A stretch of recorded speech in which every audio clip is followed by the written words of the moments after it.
ಮಾರ್ಕನು ಬರೆದ ಸುವಾರ್ತೆ ಅಧ್ಯಾಯ 9. ಮತ್ತು ಅವರಿಗೆ, ನಿಮಗೆ ನಿಜವಾಗಿ ಹೇಳುತ್ತೇನೆ, ಇಲ್ಲಿ ನಿಂತಿರುವವರೊಳಗೆ ಕೆಲವರು ದೇವರ ರಾಜ್ಯವು ಪ್ರಬಲವಾಗಿ ಬಂದಿರುವುದನ್ನು ನೋಡುವ ತನಕ ಮರಣ ಹೊಂದುವುದಿಲ್ಲವೆಂದು ಹೇಳಿದನು. 6 ದಿವಸಗಳಾದ ಮೇಲೆ ಯೇಸು ಪೇತ್ರ, ಯಾಕೋಬ, ಯೋಹಾನರನ್ನು ಮಾತ್ರ ವಿಂಗಡವಾಗಿ ಕರಕೊಂಡು ಎತ್ತರವಾದ ಬೆಟ್ಟಕ್ಕೆ ಹೋದನು. ಅಲ್ಲಿ ಅವರ ಕಣ್ಣ ಮುಂದೆ ಆತನ ರೂಪ ಬೇರೆಯಾಯಿತು. ಆತನ ವಸ್ತ್ರಗಳು ಬಹು ಬೆಳ್ಳಗೆ ಹೊಳೆಯುತ್ತಿದ್ದವು. ಭೂಲೋಕದಲ್ಲಿರುವ ಯಾವ ಅಗಸನಾದರೂ ಅಷ್ಟು ಬೆಳ್ಳಗೆ ಮಾಡಲಾರನು. ಇದಲ್ಲದೆ ಎಲೀಯನು, ಮೋಶೆಯು ಅವರಿಗೆ ಕಾಣಿಸಿಕೊಂಡು ಯೇಸುವಿನ ಸಂಗಡ ಮಾತಾಡುತ್ತಿದ್ದರು.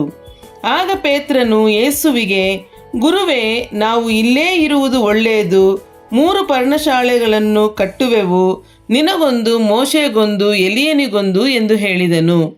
ಏನು ಹೇಳಬೇಕೋ ತಿಳಿಯದೆ ಹೀಗೆ ಮಾತಾಡಿದನು. ಅವರು ಬಹಳವಾಗಿ ಹೆದರಿಕೊಂಡಿದ್ದರು.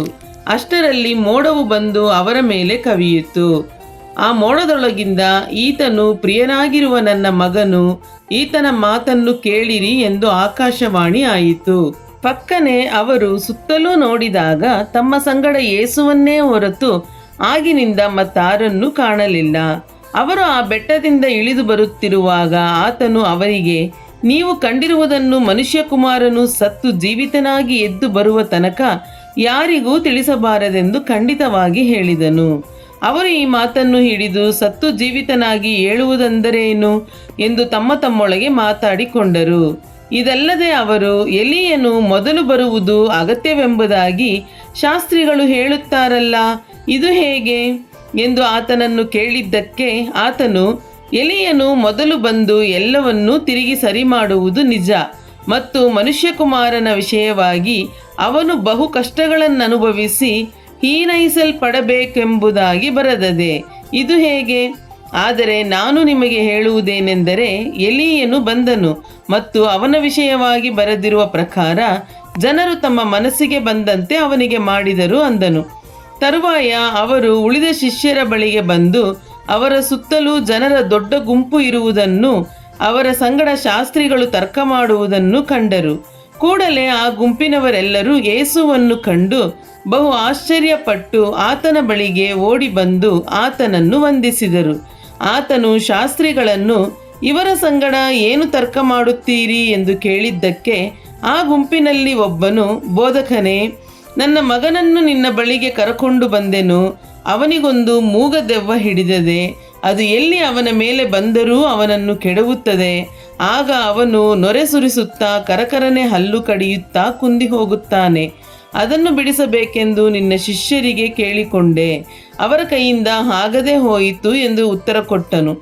ಅದಕ್ಕಾತನು, ಎಲಾ ನಂಬಿಕೆಯಿಲ್ಲದಂಥ ಸಂತಾನವೇ, ನಾನು ಇನ್ನೆಷ್ಟು ದಿನ ನಿಮ್ಮ ಸಂಗಡ ಇರಲಿ, ಇನ್ನೆಷ್ಟು ದಿನ ನಿಮ್ಮನ್ನು ಸಹಿಸಿಕೊಳ್ಳಲಿ? ಅವನನ್ನು ನನ್ನ ಬಳಿಗೆ ತೆಗೆದುಕೊಂಡು ಬನ್ನಿರಿ ಅನ್ನಲು ಅವನನ್ನು ಆತನ ಬಳಿಗೆ ತೆಗೆದುಕೊಂಡು ಬಂದರು. ಆತನನ್ನು ಕಂಡ ಕೂಡಲೇ ಆ ದೆವ್ವವು ಅವನನ್ನು ಬಹಳವಾಗಿ ಒದ್ದಾಡಿಸಲು ಅವನು ನೆಲಕ್ಕೆ ಬಿದ್ದು ನೊರೆ ಸುರಿಸುತ್ತಾ ಹೊರಳಾಡಿದನು. ಯೇಸು ಅವನ ತಂದೆಯನ್ನು, ಇದು ಇವನಿಗೆ ಬಂದು ಎಷ್ಟು ದಿನವಾಯಿತು ಎಂದು ಕೇಳಿದಾಗ ಅವನು, ಚಿಕ್ಕಂದಿನಲ್ಲಿಯೇ ಬಂದಿದೆ ಮತ್ತು ಇವನನ್ನು ಕೊಲ್ಲಬೇಕೆಂದು ಆಗಾಗ್ಗೆ ಬೆಂಕಿಯಲ್ಲಿಯೂ ನೀರಿನಲ್ಲಿಯೂ ಕೆಡವಿತು. ನಿನ್ನ ಕೈಲಿ ಏನಾದರೂ ಆಗುವ ಹಾಗಿದ್ದರೆ ನಮ್ಮ ಮೇಲೆ ಕರುಣವಿಟ್ಟು ನಮಗೆ ಸಹಾಯ ಮಾಡು ಅಂದನು. ಯೇಸು ಅವನಿಗೆ, ನಿನ್ನ ಕೈಲಿ ಆಗುವ ಹಾಗಿದ್ದರೆ ಅನ್ನುತ್ತೀಯೋ? ನಂಬುವವನಿಗೆ ಎಲ್ಲ ಆಗುವುದು ಎಂದು ಹೇಳಿದನು. ಕೂಡಲೇ ಆ ಹುಡುಗನ ತಂದೆಯು, ನಂಬುತ್ತೇನೆ, ನನಗೆ ನಂಬಿಕೆ ಕಡಿಮೆಯಾಗಿದ್ದರೂ ಸಹಾಯ ಮಾಡು ಎಂದು ಕೂಗಿ ಕೇಳಿದನು. ಆಗ ಯೇಸು ಜನರ ಗುಂಪು ಓಡಿ ಬರುವುದನ್ನು ಕಂಡು ಆ ದೆವ್ವವನ್ನು ಗದರಿಸಿ, ಎಲೆ ಕಿವುಡಾದ ಮೂಗ ದೆವ್ವವೇ, ಇವನನ್ನು ಬಿಟ್ಟು ಹೋಗು, ಇನ್ನು ಮುಂದೆ ಹಿಡಿಯಬೇಡವೆಂದು ನಾನು ನಿನಗೆ ಅಪ್ಪಣೆ ಕೊಡುತ್ತೇನೆ ಅಂದನು. ಆಗ ಅದು ಅಬ್ಬರಿಸಿ ಅವನನ್ನು ಒದ್ದಾಡಿಸಿ ಬಿಟ್ಟು ಹೋಯಿತು. ಆ ಹುಡುಗನು ಸತ್ತ ಹಾಗೆ ಬಿದ್ದಿದ್ದರಿಂದ ಬಹು ಜನರು ಸತ್ತು ಹೋದ ಅಂದರು. ಆದರೆ ಯೇಸು ಅವನನ್ನು ಕೈಹಿಡಿದು ಎಬ್ಬಿಸಲು ಅವನು ಎದ್ದು ನಿಂತನು. ಯೇಸು ಮನೆಗೆ ಬಂದಾಗ ಆತನ ಶಿಷ್ಯರು ಅದನ್ನು ಬಿಡಿಸಲಿಕ್ಕೆ ನಮ್ಮಿಂದ ಯಾಕೆ ಆಗಲಿಲ್ಲವೆಂದು ಆತನನ್ನು ಏಕಾಂತದಲ್ಲಿ ಕೇಳಲು ಆತನು, ಈ ಜಾತಿಯು ದೇವರ ಪ್ರಾರ್ಥನೆ ಮತ್ತು ಉಪವಾಸದಿಂದಲೇ ಹೊರತು ಬೇರೆ ಯಾತರಿಂದಲೂ ಬಿಟ್ಟು ಹೋಗುವುದಿಲ್ಲವೆಂದು ಅವರಿಗೆ ಹೇಳಿದನು. ಅಲ್ಲಿಂದ ಅವರು ಹೊರಟು ಗಲಿಲಾಯವನ್ನು ಹಾದು ಹೋಗುತ್ತಿದ್ದರು. ಇದು ಜನರಿಗೆ ಗೊತ್ತಾಗಬಾರದೆಂದು ಆತನಿಗೆ ಮನಸ್ಸಿತ್ತು. ಯಾಕಂದರೆ ಆತನು ತನ್ನ ಶಿಷ್ಯರಿಗೆ ಉಪದೇಶ ಮಾಡುತ್ತಾ, ಮನುಷ್ಯಕುಮಾರನು ಜನರ ಕೈಗೆ ಒಪ್ಪಿಸಲ್ಪಡುತ್ತಾನೆ, ಅವರು ಅವನನ್ನು ಕೊಲ್ಲುವರು, ಕೊಂದ 3 ದಿನದ ಮೇಲೆ ಆತನು ಜೀವಿತನಾಗಿ ಎದ್ದು ಬರುವನೆಂದು ಹೇಳಿದನು. ಅವರು ಆ ಮಾತನ್ನು ಗ್ರಹಿಸಲಿಲ್ಲ, ಆದರೆ ಆತನನ್ನು ಕೇಳುವುದಕ್ಕೆ ಅಂಜಿದರು. ಮತ್ತು ಅವರು ಕಪೆರ್ನೌಮಿಗೆ ಬಂದರು. ಅಲ್ಲಿ ಆತನು ಮನೆಯಲ್ಲಿದ್ದಾಗ, ನೀವು ದಾರಿಯಲ್ಲಿ ಏನು ಮಾತಾಡಿಕೊಳ್ಳುತ್ತಿದ್ದೀರಿ ಎಂದು ಶಿಷ್ಯರನ್ನು ಕೇಳಲು ಅವರು ಸುಮ್ಮನಿದ್ದರು. ಯಾಕಂದರೆ ಅವರು ದಾರಿಯಲ್ಲಿ ಒಬ್ಬರ ಕೂಡೊಬ್ಬರು ಯಾವನು ಹೆಚ್ಚಿನವನೆಂದು ವಾಗ್ದಾನ ಮಾಡಿಕೊಂಡಿದ್ದರು. ಆತನು ಕೂತುಕೊಂಡು ತನ್ನ 12 ಮಂದಿ ಶಿಷ್ಯರನ್ನು ಕರೆದು ಅವರಿಗೆ, ಯಾವನಾದರೂ ಮೊದಲಿನವನಾಗಬೇಕೆಂದಿದ್ದರೆ ಅವನು ಎಲ್ಲರಲ್ಲಿ ಕಡೆಯವನೂ ಎಲ್ಲರ ಆಳೂ ಆಗಿರಬೇಕು ಎಂದು ಹೇಳಿ, ಒಂದು ಚಿಕ್ಕ ಮಗುವನ್ನು ತೆಗೆದುಕೊಂಡು ಅವರ ನಡುವೆ ನಿಲ್ಲಿಸಿ ಅಪ್ಪಿಕೊಂಡು ಅವರಿಗೆ, ಯಾವನಾದರೂ ನನ್ನ ಹೆಸರಿನಲ್ಲಿ ಇಂಥ ಚಿಕ್ಕ ಮಕ್ಕಳಲ್ಲಿ ಒಂದನ್ನು ಸೇರಿಸಿಕೊಂಡರೆ ನನ್ನನ್ನು ಸೇರಿಸಿಕೊಂಡ ಹಾಗಾಯಿತು. ಮತ್ತು ಯಾವನಾದರೂ ನನ್ನನ್ನು ಸೇರಿಸಿಕೊಂಡರೆ ನನ್ನನ್ನಲ್ಲ, ನನ್ನನ್ನು ಕಳುಹಿಸಿಕೊಟ್ಟಾತನನ್ನೇ ಸೇರಿಸಿಕೊಂಡ ಹಾಗಾಯಿತು ಎಂದು ಹೇಳಿದನು. ಯೋಹಾನನು ಆತನಿಗೆ, ಬೋಧಕನೇ, ಯಾವನೋ ಒಬ್ಬನು ನಿನ್ನ ಹೆಸರನ್ನು ಹೇಳಿ ದೆವ್ವ ಬಿಡಿಸುವುದನ್ನು ನಾವು ಕಂಡು ಅವನು ನಮಗೆ ಸೇರಿದವನಲ್ಲವಾದ್ದರಿಂದ ಅವನಿಗೆ ಅಡ್ಡಿ ಮಾಡಿದೆವು ಎಂದು ಹೇಳಲಾಗಿ, ಯೇಸು ಅವನಿಗೆ, ಅಡ್ಡಿ ಮಾಡಬೇಡಿರಿ, ನನ್ನ ಹೆಸರಿನ ಮೇಲೆ ಮಹತ್ತನ್ನು ಮಾಡಿ ಏಕಾಏಕಿ ನನ್ನನ್ನು ದೂಷಿಸುವವನು ಒಬ್ಬನೂ ಇಲ್ಲ. ನಮ್ಮನ್ನು ಎದುರಿಸದವನು ನಮ್ಮ ಪಕ್ಷದವನೇ. ನೀವು ಕ್ರಿಸ್ತವನವನೆಂದು ನಿಮಗೆ ಯಾವನಾದರೂ ಒಂದು ತಂಬಿಗೆ ನೀರನ್ನು ಕುಡಿಯುವುದಕ್ಕೆ ಕೊಟ್ಟರೆ ಬರತಕ್ಕ ಪ್ರತಿಫಲವು ಅವನಿಗೆ ತಪ್ಪುವುದೇ ಇಲ್ಲವೆಂದು ನಿಮಗೆ ಸತ್ಯವಾಗಿ ಹೇಳುತ್ತೇನೆ. ಮತ್ತು ನಂಬುವ ಈ ಚಿಕ್ಕವರಲ್ಲಿ ಒಬ್ಬನಿಗೆ ಯಾವನಾದರೂ ಅಡ್ಡಿಯಾದರೆ ಅಂಥವನ ಕೊರಳಿಗೆ ಬೀಸುವ ಕಲ್ಲು ಕಟ್ಟಿ ಅವನನ್ನು ಸಮುದ್ರದಲ್ಲಿ ಹಾಕಿದರೂ ಅವನಿಗೆ ಲೇಸು.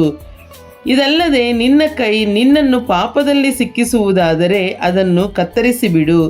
2 ಕೈಯುಳ್ಳವನಾಗಿದ್ದು ಆರದ ಬೆಂಕಿಯಾಗಿರುವ ನರಕದಲ್ಲಿ ಬೀಳುವುದಕ್ಕಿಂತ ಕೈ ಕೊಳಕೊಂಡವನಾಗಿ ಜೀವದಲ್ಲಿ ಸೇರುವುದು ನಿನಗೆ ಉತ್ತಮ. ಮತ್ತು ನಿನ್ನ ಕಾಲು ನಿನ್ನನ್ನು ಪಾಪದಲ್ಲಿ ಸಿಕ್ಕಿಸುವುದಾದರೆ ಅದನ್ನು ಕಡಿದು ಬಿಡು. 2 ಕಾಲುಳ್ಳವನಾಗಿದ್ದು ನರಕದಲ್ಲಿ ಹಾಕಿಸಿಕೊಳ್ಳುವುದಕ್ಕಿಂತ ಕಾಲು ಕಳಕೊಂಡವನಾಗಿ ಜೀವದಲ್ಲಿ ಸೇರುವುದು ನಿನಗೆ ಉತ್ತಮ. ನಿನ್ನ ಕಣ್ಣು ನಿನ್ನನ್ನು ಪಾಪದಲ್ಲಿ ಸಿಕ್ಕಿಸುವುದಾದರೆ ಅದನ್ನು ಕಿತ್ತು ಬಿಸಾಡು. 2 ಕಣ್ಣುಳ್ಳವನಾಗಿದ್ದು ನರಕದಲ್ಲಿ ಹಾಕಿಸಿಕೊಳ್ಳುವುದಕ್ಕಿಂತ ಒಂದೇ ಕಣ್ಣುಳ್ಳವನಾಗಿದ್ದು ದೇವರ ರಾಜ್ಯದಲ್ಲಿ ಸೇರುವುದು ನಿನಗೆ ಉತ್ತಮ. ನರಕದಲ್ಲಿ ಅವರನ್ನು ಕಡಿಯುವ ಹುಳ ಸಾಯುವುದಿಲ್ಲ, ಬೆಂಕಿ ಆರುವುದಿಲ್ಲ. ಪ್ರತಿಯೊಬ್ಬನಿಗೂ ಬೆಂಕಿ ಎಂಬ ಉಪ್ಪಿನ ಹದವು ಕೊಡಲ್ಪಡಬೇಕು. ಉಪ್ಪು ಒಳ್ಳೆಯ ಪದಾರ್ಥವೇ. ಉಪ್ಪು ಸಪ್ಪೆಯಾದರೆ ಅದನ್ನು ಇನ್ಯಾತರಿಂದ ರುಚಿಗೊಳಿಸುವಿರಿ? ನಿಮ್ಮೊಳಗೆ ಉಪ್ಪು ಇರಲಿ, ಒಬ್ಬರಿಗೊಬ್ಬರು ಸಮಾಧಾನದಿಂದಿರಿ. ಮಾರ್ಕನು ಬರೆದ ಸುವಾರ್ತೆ ಅಧ್ಯಾಯ 10. ಅಲ್ಲಿಂದ ಆತನು ಎದ್ದು ಯೂದಾಯ ಪ್ರಾಂತ್ಯಕ್ಕೂ ಯೋರ್ದಾನ್ ಹೊಳೆಯ ಆಚೆಯ ಸೀಮೆಗೂ ಬಂದನು. ಅಲ್ಲಿ ಜನರು ತಿರುಗಿ ಗುಂಪು ಗುಂಪಾಗಿ ಆತನ ಬಳಿಗೆ ಕೂಡಿ ಬರಲು ಆತನು ತಿರುಗಿ ಎಂದಿನಂತೆ ಅವರಿಗೆ ಉಪದೇಶ ಮಾಡುತ್ತಿದ್ದನು. ಆಗ ಫರಿಸಾಯರು ಹತ್ತಿರಕ್ಕೆ ಬಂದು ಆತನನ್ನು ಪರೀಕ್ಷಿಸಬೇಕೆಂಬ ಯೋಚನೆಯಿಂದ, ಒಬ್ಬನು ಹೆಂಡತಿಯನ್ನು ಬಿಟ್ಟು ಬಿಡುವುದು ಧರ್ಮವೋ ಹೇಗೆ ಎಂದು ಕೇಳಿದರು. ಆತನು ಅದಕ್ಕೆ, ಮೋಶೆ ನಿಮಗೆ ಏನು ಆಜ್ಞೆ ಕೊಟ್ಟನು ಅನ್ನಲಾಗಿ ಅವರು, ತ್ಯಾಗಪತ್ರವನ್ನು ಬರೆದುಕೊಟ್ಟು ಆಕೆಯನ್ನು ಬಿಟ್ಟು ಬಿಡಬಹುದೆಂದು ಮೋಶೆಯು ಅಪ್ಪಣೆ ಕೊಟ್ಟನು ಅಂದರು. ಆದರೆ ಯೇಸು ಅವರಿಗೆ, ಅವನು ನಿಮ್ಮ ಮೊಂಡತನವನ್ನು ನೋಡಿ ನಿಮಗೆ ಇಂಥ ಆಜ್ಞೆಯನ್ನು ಬರೆದಿಟ್ಟನು. ದೇವರಾದರೋ ಸೃಷ್ಟಿಯ ಮೊದಲಿನಿಂದಲೇ ಮನುಷ್ಯರನ್ನು ಗಂಡು ಹೆಣ್ಣಾಗಿ ನಿರ್ಮಿಸಿದನೆಂತಲೂ, ಈ ಕಾರಣದಿಂದ ಪುರುಷರು ತನ್ನ ತಂದೆ ತಾಯಿಗಳನ್ನು ಬಿಟ್ಟು ತನ್ನ ಹೆಂಡತಿಯನ್ನು ಸೇರಿಕೊಂಡು ಅವರಿಬ್ಬರು ಒಂದೇ ಶರೀರವಾಗಿರುವಂತೆಲೂ ಬರೆದದೆ.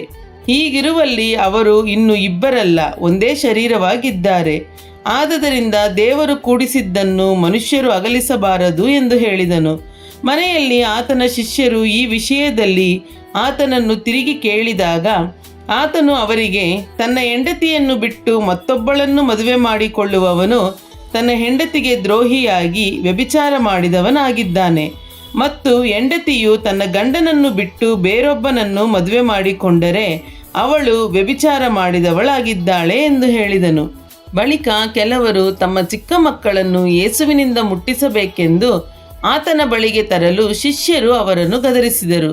ಆದರೆ ಯೇಸು ಅದನ್ನು ಕಂಡು ಕೋಪಗೊಂಡು ಅವರಿಗೆ, ಮಕ್ಕಳನ್ನು ನನ್ನ ಹತ್ತಿರಕ್ಕೆ ಬರಗೊಡಿಸಿರಿ, ಅವುಗಳಿಗೆ ಅಡ್ಡಿ ಮಾಡಬೇಡಿರಿ.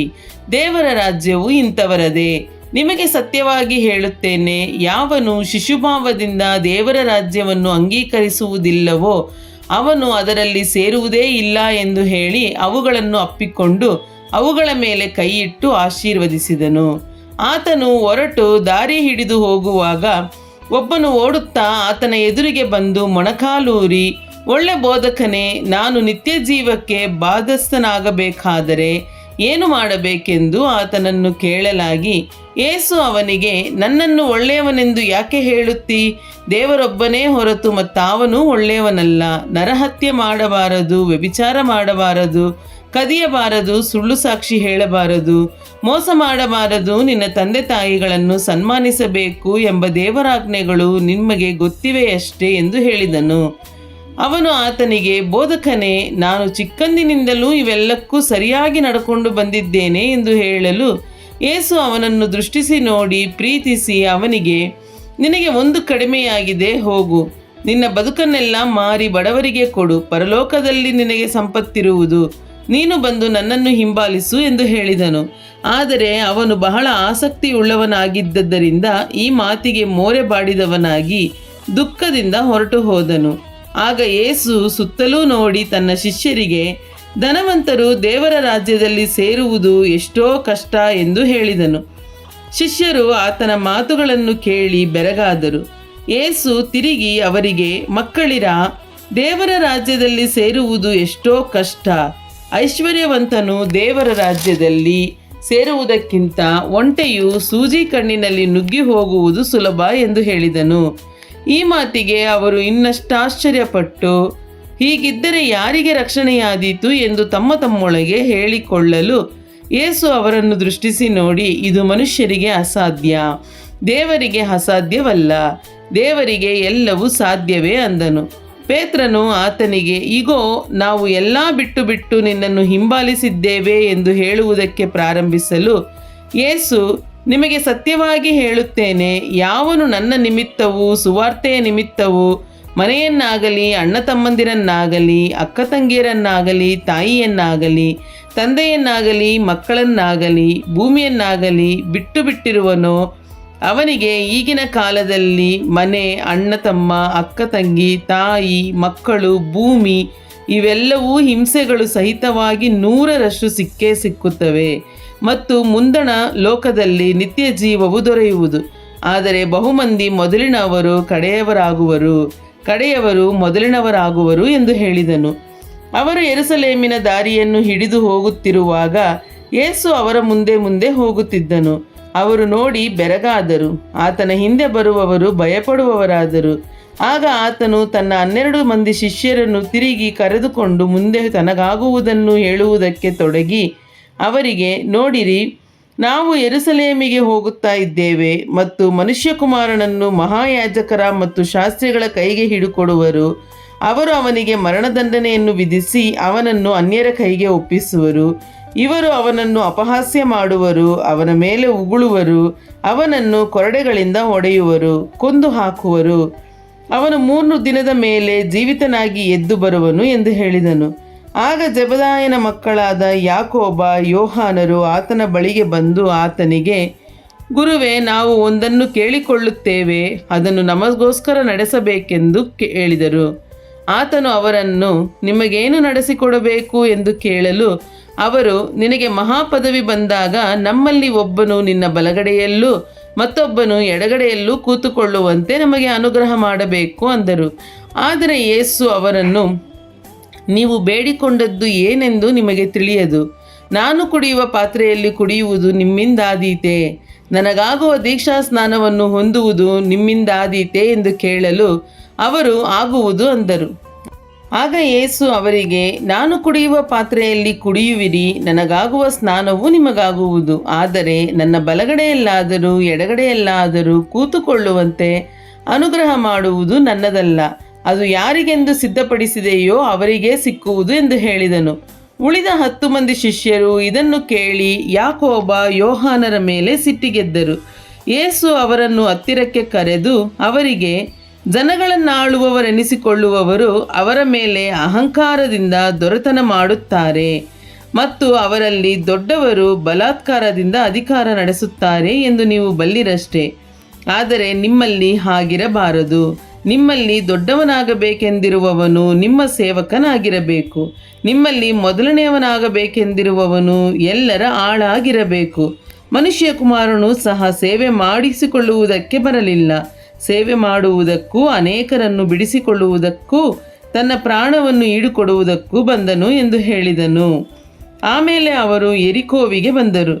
ಆತನು, ಆತನ ಶಿಷ್ಯರು, ಬಹುಜನರ ಗುಂಪು ಆ ಊರಿನಿಂದ ಹೊರಟು ಹೋಗುತ್ತಿರುವಾಗ ತಿಮಾಯನ ಮಗನಾದ ಬಾರ್ತಿಮಾಯನು ದಾರಿಯ ಮಗ್ಗುಲಲ್ಲಿ ಕೂತಿದ್ದನು. ಅವನು ಕುರುಡ, ಭಿಕ್ಷಗಾರನು. ಈ ಮಾರ್ಗವಾಗಿ ಹೋಗುವವನು ನಜರೇತಿನ ಯೇಸುವೆಂದು ಅವನು ಕೇಳಿ, ದಾವೀದನ ಕುಮಾರನೇ ಯೇಸುವೇ, ನನ್ನನ್ನು ಕರುಣಿಸಿ ಎಂದು ಕೂಗಿಕೊಳ್ಳುವುದಕ್ಕೆ ಪ್ರಾರಂಭಿಸಿದನು.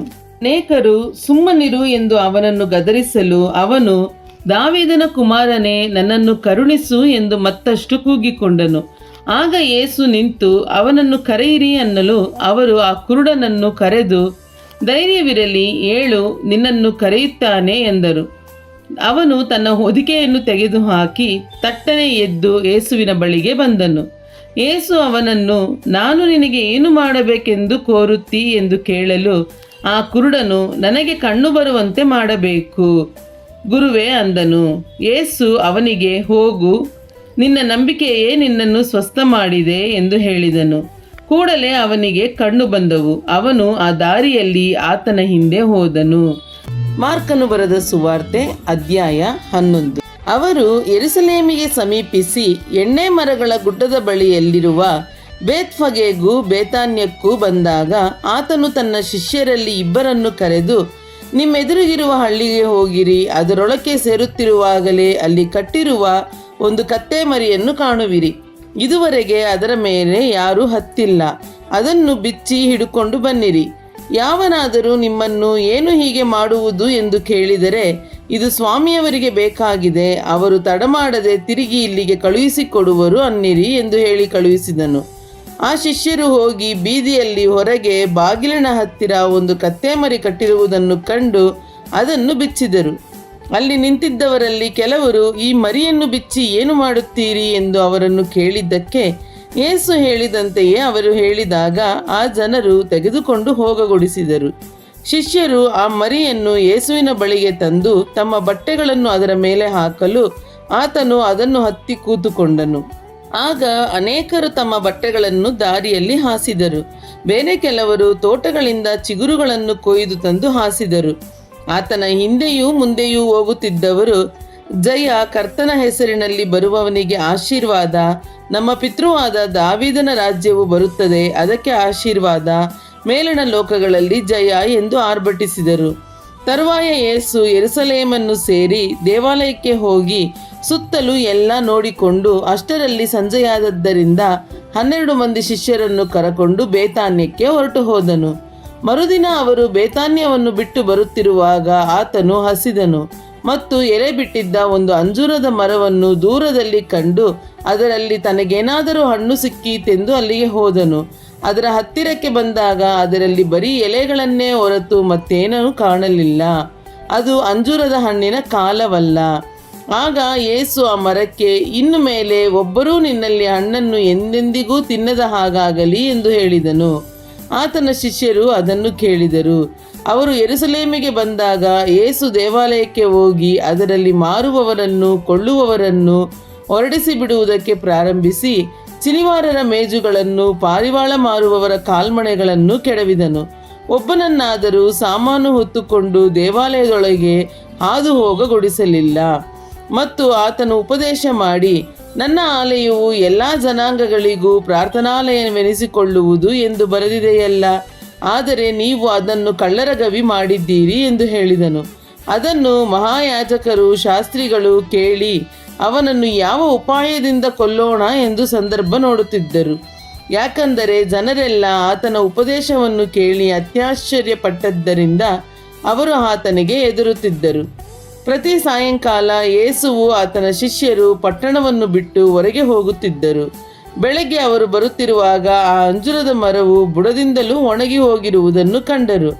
ಆಗ ಪೇತ್ರನು ಹಿಂದಿನ ದಿನದ ಸಂಗತಿಯನ್ನು ನೆನೆಸಿಕೊಂಡು ಆತನಿಗೆ, ಗುರುವೇ, ಇಗೋ, ನೀನು ಶಾಪ ಕೊಟ್ಟ ಅಂಜೂರದ ಮರವು ಒಣಗಿ ಹೋಗಿದ್ದೆ ಎಂದು ಹೇಳಿದ್ದಕ್ಕೆ ಯೇಸು ಹೇಳಿದ್ದೇನೆಂದರೆ, ನಿಮಗೆ ದೇವರಲ್ಲಿ ನಂಬಿಕೆ ಇರಲಿ.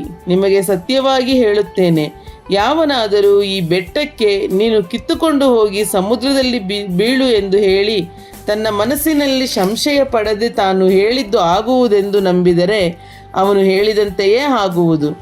ಆದ ಕಾರಣ ನೀವು ಪ್ರಾರ್ಥನೆ ಮಾಡಿ ಏನೇನು ಬೇಡಿಕೊಳ್ಳುತ್ತೀರೋ ಅದನ್ನೆಲ್ಲ ಹೊಂದಿದ್ದೇವೆಂದು ನಂಬಿರಿ, ಅದು ನಿಮಗೆ ಸಿಕ್ಕುವುದೆಂದು ನಿಮಗೆ ಹೇಳುತ್ತೇನೆ. ಇದಲ್ಲದೆ ನೀವು ನಿಂತುಕೊಂಡು ಪ್ರಾರ್ಥನೆ ಮಾಡುವಾಗೆಲ್ಲ ಯಾರ ಮೇಲೆ ಏನಾದರೂ ವಿರೋಧವಿದ್ದರೆ ಅದನ್ನು ಅವನಿಗೆ ಕ್ಷಮಿಸಿರಿ. ಕ್ಷಮಿಸಿದರೆ ಪರಲೋಕದಲ್ಲಿರುವ ನಿಮ್ಮ ತಂದೆಯೂ ಸಹ ನಿಮ್ಮ ತಪ್ಪುಗಳನ್ನು ನಿಮಗೆ ಕ್ಷಮಿಸಿಬಿಡುವನು ಅಂದನು. ಅವರು ತಿರುಗಿ ಯೆರೂಸಲೇಮಿಗೆ ಬಂದಾಗ ಆತನು ದೇವಾಲಯದಲ್ಲಿ ತಿರುಗಾಡುತ್ತಿರಲಾಗಿ ಮಹಾಯಾಜಕರು, ಶಾಸ್ತ್ರಿಗಳು, ಹಿರಿಯರು ಆತನ ಬಳಿಗೆ ಬಂದು, ನೀವು ಯಾವ ಅಧಿಕಾರದಿಂದ ಇದನ್ನೆಲ್ಲ ಮಾಡುತ್ತೀ? ಇದನ್ನು ಮಾಡುವುದಕ್ಕೆ ಈ ಅಧಿಕಾರವನ್ನು ನಿನಗೆ ಯಾರು ಕೊಟ್ಟಾರು ಎಂದು ಆತನನ್ನು ಕೇಳಿದರು. ಯೇಸು ಅವರಿಗೆ, ನಾನು ನಿಮ್ಮನ್ನೂ ಒಂದು ಮಾತು ಕೇಳುತ್ತೇನೆ. ನನಗೆ ಉತ್ತರ ಹೇಳಿದರೆ ನಾನು ಸಹ ಯಾವ ಅಧಿಕಾರದಿಂದ ಇದನ್ನು ಮಾಡುತ್ತೇನೆಂಬುದನ್ನು ನಿಮಗೆ ಹೇಳುತ್ತೇನೆ. ದೀಕ್ಷಾಸ್ನಾನ ಮಾಡಿಸುವ ಅಧಿಕಾರವು ಯೋಹಾನನಿಗೆ ಪರಲೋಕದಿಂದ ಬಂತೋ ಮನುಷ್ಯರಿಂದ ಬಂತೋ? ಉತ್ತರ ಕೊಡಿರಿ ಅಂದನು. ಆಗ ಅವರು, ಪರಲೋಕದಿಂದ ಬಂತೆಂದು ನಾವು ಹೇಳಿದರೆ ಹಾಗಾದರೆ ನೀವು ಅದನ್ನು ಯಾಕೆ ನಂಬಲಿಲ್ಲ ಅಂದಾನು. ಮನುಷ್ಯರಿಂದ ಬಂತೆಂದು ಹೇಳಿದರೆ ಏನಾಗುವುದೋ ಎಂಬುದಾಗಿ ತಮ್ಮೊಳಗೆ ಮಾತಾಡಿಕೊಳ್ಳುತ್ತಿದ್ದರು. ಯೋಹಾನನು ಪ್ರವಾದಿಯೆಂದು ಜನರೆಲ್ಲರೂ ಅನುಮಾನವಿಲ್ಲದೆ ತಿಳಿದುಕೊಂಡಿದ್ದರಿಂದ ಇವರಿಗೆ ಜನರ ಭಯವಿತ್ತು. ಹೀಗಿರಲಾಗಿ ಅವರು, ನಾವು ಅರಿಯವು ಎಂದು ಯೇಸುವಿಗೆ ಉತ್ತರ ಕೊಟ್ಟರು. ಆಗ ಯೇಸು ಅವರಿಗೆ, ಯಾವ ಅಧಿಕಾರದಿಂದ ಇದನ್ನು ಮಾಡುತ್ತೇನೋ ಅದನ್ನು ನಾನೂ ನಿಮಗೆ ಹೇಳುವುದಿಲ್ಲ ಅಂದನು. ಮಾರ್ಕನು ಬರೆದ ಸುವಾರ್ತೆ ಅಧ್ಯಾಯ 12. ಆಗ ಯೇಸು ಅವರು ಕೂಡ ಸಾಮ್ಯರೂಪವಾಗಿ ಮಾತಾಡುವುದಕ್ಕೆ ತೊಡಗಿ, ಒಬ್ಬ ಮನುಷ್ಯನು ಒಂದು ದ್ರಾಕ್ಷೆಯ ತೋಟವನ್ನು ಮಾಡಿ ಸುತ್ತಲೂ ಬೇಲಿ ಹಾಕಿಸಿ ದ್ರಾಕ್ಷೆಯ ಆಲೆಗಾಗಿ ಒಂದು ಗುಂಡಿಯನ್ನು ತೆಗೆಸಿ ಊಡೆಯನ್ನು ಕಟ್ಟಿಸಿ ಒಕ್ಕಲಿಗರಿಗೆ ವಾರಕ್ಕೆ ಕೊಟ್ಟು ಬೇರೊಂದು ದೇಶಕ್ಕೆ ಹೋದನು. ಫಲಕಾಲ ಬಂದಾಗ ದ್ರಾಕ್ಷೆಯ ತೋಟದ ಹಣ್ಣಿನ ಪಾಲನ್ನು ಆ ಒಕ್ಕಲಿಗರಿಂದ ತೆಗೆದುಕೊಂಡು ಬರುವುದಕ್ಕಾಗಿ ಒಬ್ಬ ಆಳನ್ನು ಅವರ ಬಳಿಗೆ ಕಳುಹಿಸಿದನು. ಅವರು ಅವನನ್ನು ಹಿಡುಕೊಂಡು ಹೊಡೆದು ಬರಿಗೈಲಿ ಕಳುಹಿಸಿಬಿಟ್ಟರು. ಆ ದಣಿಯು ತಿರುಗಿ ಮತ್ತೊಬ್ಬ ಆಳನ್ನು ಅವರ ಬಳಿಗೆ ಕಳುಹಿಸಲು ಅವನನ್ನು ಅವರು ತಲೆಯ ಮೇಲೆ ಹೊಡೆದು ಅಪಮಾನ ಪಡಿಸಿದರು.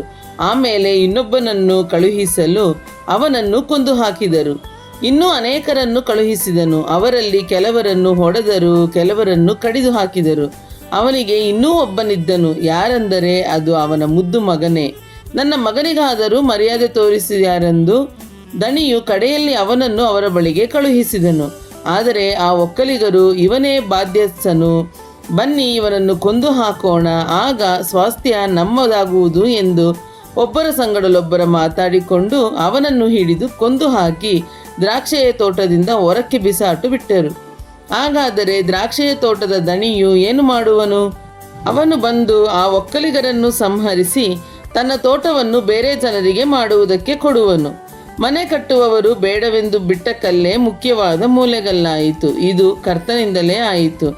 ನಮಗೆ ಆಶ್ಚರ್ಯವಾಗಿ ತೋರುತ್ತದೆ ಎಂಬ ಶಾಸ್ತ್ರವಚನವನ್ನು ನೀವು ಓದಿಲ್ಲವೇ ಅಂದನು. ಇವನು ತಮ್ಮನ್ನೇ ಕುರಿತು ಈ ಸಾಮ್ಯವನ್ನು ಹೇಳಿದನು ಎಂದು ಅವರು ತಿಳುಕೊಂಡು ಆತನನ್ನು ಹಿಡಿಯುವುದಕ್ಕೆ ಸಂದರ್ಭ ನೋಡುತ್ತಿದ್ದರು. ಆದರೆ ಜನರಿಗೆ ಭಯಪಟ್ಟು ಆತನನ್ನು ಬಿಟ್ಟು ಹೋದರು. ಆಮೇಲೆ ಅವರು ಆತನನ್ನು ಮಾತಿನಲ್ಲಿ ಹಿಡಿಯುವುದಕ್ಕೆ ಫರಿಸಾಯರಲ್ಲಿಯೂ ಹೆರೋದ್ಯರಲ್ಲಿಯೂ ಕೆಲವರನ್ನು ಆತನ ಬಳಿಗೆ ಕಳುಹಿಸಿದರು. ಇವರು ಬಂದು, ಬೋಧಕನೇ, ನೀನು ಸತ್ಯವಂತನು, ಯಾರಿಗೂ ಹೆದರದವನು, ನೀನು ಜನರ ಮುಖದಿಚ್ಛೆಗೆ ಮಾತಾಡದೆ ದೇವರ ಮಾರ್ಗವನ್ನು ಸತ್ಯವಾಗಿ ಬೋಧಿಸುವವನಾಗಿದ್ದಿ ಎಂದು ಬಲ್ಲೆವು. ಕೈಸರನಿಗೆ ತೆರಿಗೆ ಕೊಡುವುದು ಸರಿಯೋ ಸರಿಯಲ್ಲವೋ, ಕೊಡಬೇಕೋ ಬೇಡವೋ ಎಂದು ಆತನನ್ನು ಕೇಳಿದರು. ಆತನು ಅವರ ಕಪಟವನ್ನು ತಿಳಿದು, ನನ್ನನ್ನೇ ಯಾಕೆ ಪರೀಕ್ಷೆ ಮಾಡುತ್ತೀರಿ? ನನಗೆ ಒಂದು ಹಣವನ್ನು ತಂದು ತೋರಿಸಿರಿ ಅನ್ನಲು ಅವರು ತಂದರು. ಆಗ ಆತನು, ಈ ತಲೆಯೂ ಮುದ್ರೆಯೂ ಯಾರದು ಎಂದು ಕೇಳಿದ್ದಕ್ಕೆ ಅವರು ಕೈಸರನದು ಅಂದರು. ಯೇಸು ಕೈಸರನದ್ದನ್ನು ಕೈಸರನಿಗೆ ಕೊಡಿರಿ, ದೇವರದನ್ನು ದೇವರಿಗೆ ಕೊಡಿರಿ ಎಂದು ಹೇಳಿದನು. ಅವರು ಆತನ ವಿಷಯದಲ್ಲಿ ಬಹು ಆಶ್ಚರ್ಯಪಟ್ಟರು. ತರುವಾಯ ಸದ್ದುಕಾಯರು ಆತನ ಬಳಿಗೆ ಬಂದರು. ಇವರು ಪುನರುತ್ಥಾನವಿಲ್ಲ ಅನ್ನುವವರು. ಇವರು ಆತನಿಗೆ ಪ್ರಶ್ನೆ ಮಾಡಿದ್ದೇನೆಂದರೆ, ಬೋಧಕನೇ, ಅಣ್ಣನಾದವನು ಮಕ್ಕಳಿಲ್ಲದೆ ಹೆಂಡತಿಯನ್ನು ಬಿಟ್ಟು ಸತ್ತರೆ ಆಕೆಯನ್ನು ಅವನ ತಮ್ಮನು ಮದುವೆ ಮಾಡಿಕೊಂಡು ತನ್ನ ಅಣ್ಣನಿಗೆ ಸಂತಾನವನ್ನು ಪಡೆಯಬೇಕೆಂದು ಮೋಶೆಯು ನಮಗೆ ಬರೆದಿಟ್ಟನಷ್ಟೇ. 7 ಮಂದಿ ಅಣ್ಣ ತಮ್ಮಂದಿರಿದ್ದರು. ಮೊದಲನೆಯವನು ಹೆಂಡತಿಯನ್ನು ಮಾಡಿಕೊಂಡು ಸಂತಾನವಿಲ್ಲದೆ ಸತ್ತನು. ಎರಡನೆಯವನು ಆಕೆಯನ್ನು ಮದುವೆ ಮಾಡಿಕೊಂಡು ಸಂತಾನವಿಲ್ಲದೆ ಸತ್ತನು. ಅದರಂತೆ ಮೂರನೆಯವನು. ಇದೇ ಪ್ರಕಾರ 7 ಮಂದಿಯೂ ಸಂತಾನವಿಲ್ಲದೆ ಹೋದರು. ಕಡೆಯಲ್ಲಿ ಆ ಸ್ತ್ರೀಯೂ ಸತ್ತಳು. ಪುನರುತ್ಥಾನದಲ್ಲಿ ಆಕೆ ಯಾರ ಹೆಂಡತಿಯಾಗಿರುವಳು? ಆಕೆಯನ್ನು 7 ಮಂದಿಯೂ ಮದುವೆ ಮಾಡಿಕೊಂಡಿದ್ದಾರಲ್ಲ ಅಂದರು. ಯೇಸು ಅವರಿಗೆ, ನೀವು ಶಾಸ್ತ್ರವನ್ನಾದರೂ ದೇವರ ಶಕ್ತಿಯನ್ನಾದರೂ ತಿಳಿಯದಿರುವುದರಿಂದಲೇ ತಪ್ಪುವವರಾಗಿದ್ದೀರಲ್ಲವೇ? ಸತ್ತವರು ಬದುಕಿ ಎದ್ದ ಮೇಲೆ ಮದುವೆ ಮಾಡಿಕೊಳ್ಳುವುದೂ ಇಲ್ಲ, ಮಾಡಿಕೊಡುವುದೂ ಇಲ್ಲ. ಪರಲೋಕದಲ್ಲಿರುವ ದೇವದೂತರಂತೆ ಇರುತ್ತಾರೆ. ಆದರೆ ಸತ್ತವರು ಬದುಕಿ ಏಳುತ್ತಾರೆಂಬ ವಿಷಯದಲ್ಲಿ ಹೇಳಬೇಕಾದರೆ, ನಾನು ಅಬ್ರಹಾಮನ ದೇವರು, ಈಸಾಕನ ದೇವರು, ಯಾಕೋಬನ ದೇವರು ಎಂದು ದೇವರು ಮೋಶೆಗೆ ನುಡಿದಿದ್ದನ್ನು ನೀವು ಮೋಶೆಯ ಗ್ರಂಥದಲ್ಲಿ ಪೊದೆಯ ಸಂಗತಿ ಇರುವ ಅಧ್ಯಾಯದಲ್ಲಿ ಓದಲಿಲ್ಲವೇ? ಆತನು ಜೀವಿತರಿಗೆ ದೇವರಾಗಿದ್ದಾನೇ ಹೊರತು ಜೀವವಿಲ್ಲದವರಿಗೆ ಅಲ್ಲ. ನೀವು ಹಿಡಿದ ಅಭಿಪ್ರಾಯವು ಬಹು ತಪ್ಪಾಗಿದೆ ಎಂದು ಹೇಳಿದನು. ಶಾಸ್ತ್ರಿಗಳಲ್ಲಿ ಒಬ್ಬನು ಅವರ ತರ್ಕವನ್ನು ಕೇಳಿ ಯೇಸು ಅವರಿಗೆ ಒಳ್ಳೆಯ ಉತ್ತರ ಕೊಟ್ಟನೆಂದು ತಿಳಿದು ಹತ್ತಿರಕ್ಕೆ ಬಂದು, ಎಲ್ಲ ಆಜ್ಞೆಗಳಲ್ಲಿ ಮೊದಲನೆಯದು ಯಾವುದು ಎಂದು ಆತನನ್ನು ಕೇಳಿದ್ದಕ್ಕೆ ಯೇಸು, ಇಸ್ರಾಯೇಲ್ ಜನವೇ ಕೇಳು, ನಮ್ಮ ದೇವರಾದ ಕರ್ತನು ಒಬ್ಬನೇ ದೇವರು. ನಿನ್ನ ದೇವರಾದ ಕರ್ತನನ್ನು ಪೂರ್ಣ ಹೃದಯದಿಂದಲೂ, ಪೂರ್ಣ ಪ್ರಾಣದಿಂದಲೂ, ಪೂರ್ಣ ಬುದ್ಧಿಯಿಂದಲೂ, ಪೂರ್ಣ ಶಕ್ತಿಯಿಂದಲೂ ಪ್ರೀತಿಸಬೇಕು ಎಂಬುದೇ ಮೊದಲನೆಯ ಆಜ್ಞೆ. ನಿನ್ನ ನೆರೆಯವನನ್ನು ನಿನ್ನಂತೆಯೇ ಪ್ರೀತಿಸಬೇಕು ಎಂಬುದೇ ಎರಡನೆಯ ಆಜ್ಞೆ. ಇವುಗಳಿಗಿಂತ ಹೆಚ್ಚಿನ ಆಜ್ಞೆ ಮತ್ತೊಂದಿಲ್ಲ ಎಂದು ಉತ್ತರ ಕೊಟ್ಟನು. ಆಗ ಆ ಶಾಸ್ತ್ರಿಯು, ಬೋಧಕನೇ, ಚೆನ್ನಾಗಿ ಹೇಳಿದೆ. ಒಬ್ಬನೇ ಇದ್ದಾನೆ, ಆತನ ಹೊರತು ಮತ್ತೊಬ್ಬ ದೇವರಿಲ್ಲ ಎಂದು ನೀನು ಹೇಳಿದ್ದು ಸತ್ಯ. ಆತನನ್ನು ಪೂರ್ಣ ಮನಸ್ಸಿನಿಂದಲೂ, ಪೂರ್ಣ ಬುದ್ಧಿಯಿಂದಲೂ, ಪೂರ್ಣ ಶಕ್ತಿಯಿಂದಲೂ ಪ್ರೀತಿಸುವುದು ಮತ್ತು ತನ್ನನ್ನು ಪ್ರೀತಿಸಿಕೊಳ್ಳುವಂತೆ ತನ್ನ ನೆರೆಯವನನ್ನು ಪ್ರೀತಿಸುವುದು, ಇವೆರಡೂ ಎಲ್ಲ ಸರ್ವಾಂಗ ಹೋಮಗಳಿಗಿಂತಲೂ ಎಲ್ಲ ಯಜ್ಞಗಳಿಗಿಂತಲೂ ಹೆಚ್ಚಿನವು ಅಂದನು. ಅವನು ಬುದ್ಧಿಯಿಂದ ಉತ್ತರ ಕೊಟ್ಟದ್ದನ್ನು ಯೇಸು ಕಂಡು, ನೀನು ದೇವರ ರಾಜ್ಯಕ್ಕೆ ದೂರವಾದವನಲ್ಲ ಅಂದನು. ಅಂದಿನಿಂದ ಆತನನ್ನು ಪ್ರಶ್ನೆ ಮಾಡುವುದಕ್ಕೆ ಯಾರಿಗೂ ಧೈರ್ಯವಿರಲಿಲ್ಲ. ಯೇಸು ದೇವಾಲಯದಲ್ಲಿ ಉಪದೇಶ ಮಾಡುತ್ತಿರಲಾಗಿ ಪ್ರಶ್ನೆ ಮಾಡಿ, ಶಾಸ್ತ್ರಿಗಳು ಬರಬೇಕಾದ ಕ್ರಿಸ್ತನನ್ನು ದಾವೀದನ ಮಗನೆಂದು ಹೇಳುತ್ತಾರಲ್ಲ, ಅದು ಹೇಗಾದೀತು? ನಾನು ನಿನ್ನ ವಿರೋಧಿಗಳನ್ನು ನಿನ್ನ ಪಾದಗಳ ಕೆಳಗೆ ಹಾಕುವ ತನಕ ನನ್ನ ಬಲಗಡೆಯಲ್ಲಿ ಕೂತಿಕೊಂಡಿರು ಎಂದು ಕರ್ತನು ನನ್ನ ಒಡೆಯನಿಗೆ ನುಡಿದನು ಎಂಬುದಾಗಿ ದಾವೀದನೇ ಪವಿತ್ರಾತ್ಮ ಪ್ರೇರಣೆಯಿಂದ ಹೇಳಿದನು. ದಾವೀದನೇ ಆತನನ್ನು ಒಡೆಯನೆಂದು ಹೇಳಿರುವಲ್ಲಿ ಆತನು ಅವನಿಗೆ ಮಗನಾಗುವುದು ಹೇಗೆ ಎಂದು ಕೇಳಿದನು. ಸಾಧಾರಣ ಜನರು ಆತನ ಮಾತನ್ನು ಸಂತೋಷದಿಂದ ಕೇಳುತ್ತಿದ್ದರು. ಆತನು ಉಪದೇಶ ಮಾಡಿ ಹೇಳಿದ್ದೇನೆಂದರೆ, ಶಾಸ್ತ್ರಿಗಳ ವಿಷಯದಲ್ಲಿ ಎಚ್ಚರಿಕೆಯಾಗಿರಿ. ನಿಲುವಂಗಿಗಳನ್ನು ತೊಟ್ಟುಕೊಂಡು ತಿರುಗಾಡುವುದು, ಅಂಗಡಿ ಬೀದಿಗಳಲ್ಲಿ ನಮಸ್ಕಾರಗಳು, ಸಭಾಮಂದಿರಗಳಲ್ಲಿ ಮುಖ್ಯಪೀಠಗಳು, ಔತಣ ಪ್ರಸ್ಥಗಳಲ್ಲಿ ಪ್ರಥಮ ಸ್ಥಾನಗಳು, ಇವುಗಳಲ್ಲಿಯೇ ಅವರು ಮನಸ್ಸುಳ್ಳವರಾಗಿದ್ದಾರೆ. ವಿಧವೆಯರ ಮನೆಗಳನ್ನು ನುಂಗಿ ನಟನೆಗಾಗಿ ದೇವರಿಗೆ ಉದ್ದವಾದ ಪ್ರಾರ್ಥನೆಗಳನ್ನು ಮಾಡುವವರಾದ ಇವರು ಹೆಚ್ಚಾದ ದಂಡನೆಯನ್ನು ಹೊಂದುವರು ಅಂದನು. ಯೇಸು ಬೊಕ್ಕಸದ ಮನೆಗೆ ಎದುರಾಗಿ ಕೂತುಕೊಂಡು ಜನರು ಬೊಕ್ಕಸದಲ್ಲಿ ಹಣ ಹಾಕುವುದನ್ನು ನೋಡುತ್ತಿದ್ದನು. ಅನೇಕ ಮಂದಿ ಐಶ್ವರ್ಯವಂತರು ಬಹಳ ಹಾಕುತ್ತಿರಲು ಒಬ್ಬ ಬಡ ವಿಧವೆಯು ಬಂದು 2 ಕಾಸು, ಅಂದರೆ 1 ದುಗ್ಗಾಣಿ ಹಾಕಿದಳು. ಆಗ ಆತನು ತನ್ನ ಶಿಷ್ಯರನ್ನು ಹತ್ತಿರಕ್ಕೆ ಕರೆದು, ನಿಮಗೆ ನಿಜವಾಗಿ ಹೇಳುತ್ತೇನೆ, ಬೊಕ್ಕಸದಲ್ಲಿ ಹಾಕಿದವರೆಲ್ಲರಲ್ಲಿ ಈ ಬಡ ವಿಧವೆ ಹೆಚ್ಚು ಹಾಕಿದ್ದಾಳೆ. ಹೇಗೆಂದರೆ ಎಲ್ಲರೂ ತಮಗೆ ಸಾಕಾಗಿ ಮಿಕ್ಕದಲ್ಲಿ ಹಾಕಿದ್ದರು, ಈಕೆಯೋ ತನ್ನ ಬಡತನದಲ್ಲಿಯೂ ತನಗಿದ್ದದನ್ನೆಲ್ಲ ಹಾಕಿದಳು, ತನ್ನ ಜೀವನವನ್ನೇ ಕೊಟ್ಟು ಬಿಟ್ಟಳು ಅಂದನು. ಮಾರ್ಕನು ಬರೆದ ಸುವಾರ್ತೆ ಅಧ್ಯಾಯ 13. ಯೇಸು ದೇವಾಲಯವನ್ನು ಬಿಟ್ಟು ಹೋಗುತ್ತಿರಲು ಆತನ ಶಿಷ್ಯರಲ್ಲಿ ಒಬ್ಬನು ಆತನಿಗೆ, ಗುರುವೇ, ನೋಡು, ಎಂಥ ಕಲ್ಲುಗಳು, ಎಂಥ ಕಟ್ಟಡಗಳು ಎಂದು ಹೇಳಿದನು. ಯೇಸು, ಈ ದೊಡ್ಡ ಕಟ್ಟಡಗಳನ್ನು ನೋಡುತ್ತೀಯಾ? ಇಲ್ಲಿ ಕಲ್ಲಿನ ಮೇಲೆ ಕಲ್ಲು ಉಳಿಯುವುದಿಲ್ಲ, ಎಲ್ಲ ಕೆಡಲ್ಪಡುವುದು ಎಂದನು. ಬಳಿಕ ಆತನು ಎಣ್ಣೆ ಮರಗಳ ಗುಡ್ಡದ ಮೇಲೆ ದೇವಾಲಯಕ್ಕೆ ಎದುರಾಗಿ ಕೂತಿದ್ದಾಗ ಪೇತ್ರ, ಯಾಕೋಬ, ಯೋಹಾನ, ಅಂದ್ರೇಯ ಇವರು, ಅದು ಯಾವಾಗ ಆಗುವುದು? ಅದೆಲ್ಲ ನೆರವೇರುವುದಕ್ಕಿರುವಾಗ ಯಾವ ಸೂಚನೆ ತೋರುವುದು? ನಮಗೆ ಹೇಳು ಎಂದು ಆತನನ್ನು ಪ್ರತ್ಯೇಕವಾಗಿ ಕೇಳಲು ಯೇಸು ಅವರಿಗೆ ಹೇಳಿದ್ದೇನೆಂದರೆ, ಯಾರಾದರೂ ನಿಮ್ಮನ್ನು ಮೋಸಗೊಳಿಸಾರು ನೋಡಿಕೊಳ್ಳಿರಿ. ಅನೇಕರು ಬಂದು ನನ್ನ ಹೆಸರನ್ನು ಎತ್ತಿಕೊಂಡು ನಾನು ಕ್ರಿಸ್ತನು, ನಾನು ಕ್ರಿಸ್ತನು ಎಂದು ಹೇಳಿ ಎಷ್ಟೋ ಜನರನ್ನು ಮೋಸಗೊಳಿಸುವರು. ಇದಲ್ಲದೆ ಯುದ್ಧವಾಗುವ ಹಾಗಿದೆ ಎಂಬ ಸುದ್ದಿಗಳನ್ನು ನೀವು ಕೇಳುವಾಗ ಕಳವಳ ಪಡಬೇಡಿರಿ. ಹಾಗಾಗುವುದು ಅಗತ್ಯ. ಆದರೂ ಇದು ಇನ್ನೂ ಅಂತ್ಯಕಾಲವಲ್ಲ. ಜನಕ್ಕೆ ವಿರೋಧವಾಗಿ ಜನವು, ರಾಜ್ಯಕ್ಕೆ ವಿರೋಧವಾಗಿ ರಾಜ್ಯವೂ ಏಳುವವು, ಮತ್ತು ಭೂಕಂಪಗಳು ಅಲ್ಲಲ್ಲಿ ಆಗುವವು, ಬರಗಳು ಬರುವವು. ಇವೆಲ್ಲ ನೂತನ ಕಾಲವು ಹುಟ್ಟುವ ಪ್ರಸವ ವೇದನೆಯ ಪ್ರಾರಂಭ. ಆದರೆ ನಿಮ್ಮ ವಿಷಯದಲ್ಲಿ ನೋಡಿಕೊಳ್ಳಿರಿ, ನಿಮ್ಮನ್ನು ನ್ಯಾಯ ವಿಚಾರಣೆಯ ಸಭೆಗಳಿಗೆ ಎಳೆಕೊಂಡು ಹೋಗುವರು, ಸಭಾಮಂದಿರಗಳಲ್ಲಿ ನಿಮ್ಮನ್ನು ಹೊಡೆಯುವರು. ನನ್ನ ನಿಮಿತ್ತವಾಗಿ ನಿಮ್ಮನ್ನು ಅಧಿಪತಿಗಳ ಮುಂದೆಯೂ ಅರಸುಗಳ ಮುಂದೆಯೂ ಸಾಕ್ಷಿಗಳಾಗಿ ನಿಲ್ಲಿಸುವರು. ಹೀಗೆ ಅವರಿಗೆ ಸಾಕ್ಷಿಯಾಗುವುದು. ಮೊದಲು ಎಲ್ಲ ಜನಾಂಗಗಳಿಗೆ ಸುವಾರ್ತೆಯು ಸಾರಲ್ಪಡಬೇಕು. ನಿಮ್ಮನ್ನು ಹಿಡ್ಕೊಂಡು ಹೋಗಿ ಒಪ್ಪಿಸುವಾಗ ಏನು ಹೇಳಬೇಕು ಎಂದು ಮುಂಚಿತವಾಗಿ ಚಿಂತೆ ಮಾಡಬೇಡಿರಿ. ಆ ಗಳಿಗೆಯಲ್ಲಿ ನಿಮಗೆ ಸೂಚನೆಯಾಗುವಂಥ ಮಾತನ್ನೇ ಆಡಿರಿ. ಮಾತಾಡುವವರು ನೀವಲ್ಲ, ಪವಿತ್ರಾತ್ಮನೇ. ಇದಲ್ಲದೆ ಅಣ್ಣನು ತಮ್ಮನನ್ನು, ತಂದೆಯು ಮಗನನ್ನು ಮರಣಕ್ಕೆ ಒಪ್ಪಿಸುವರು. ಮಕ್ಕಳು ಹೆತ್ತವರ ಮೇಲೆ ತಿರುಗಿ ಬಿದ್ದು ಅವರನ್ನು ಕೊಲ್ಲಿಸುವರು. ಮತ್ತು ನನ್ನ ಹೆಸರಿನ ನಿಮಿತ್ತವಾಗಿ ನಿಮ್ಮನ್ನು ಎಲ್ಲರೂ ಹಾಗೆ ಮಾಡುವರು. ಆದರೆ ಕಡೆಯವರೆಗೂ ತಾಳುವವನು ರಕ್ಷಣೆ ಹೊಂದುವನು. ಇದಲ್ಲದೆ ಹಾಳು ಮಾಡುವ ಅಸಹ್ಯ ವಸ್ತುವು ನಿಲ್ಲಬಾರದ ಸ್ಥಳದಲ್ಲಿ ನಿಂತಿರುವುದನ್ನು ನೀವು ಕಾಣುವಾಗ ಇದನ್ನು ಓದುವವನು ತಿಳುಕೊಳ್ಳಲಿ. ಯೂದಾಯದಲ್ಲಿರುವವರು ಬೆಟ್ಟಗಳಿಗೆ ಓಡಿ ಹೋಗಲಿ.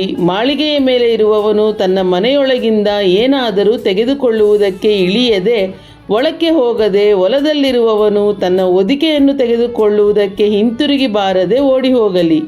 ಆದರೆ ಆ ದಿನಗಳಲ್ಲಿ ಬಸುರಿಯರಿಗೂ ಮೊಲೆ ಕೂಸಿರುವ ಹೆಂಗಸರಿಗೂ ಆಗುವ ಕಷ್ಟವನ್ನು ಏನು ಹೇಳಲಿ? ಆ ದಿವಸಗಳು ಸಂಕಟ ದಿವಸಗಳಾಗಿರುವುದರಿಂದ ಇದೆಲ್ಲ ಚಳಿಗಾಲದಲ್ಲಿ ಆಗಬಾರದೆಂದು ಪ್ರಾರ್ಥನೆ ಮಾಡಿರಿ.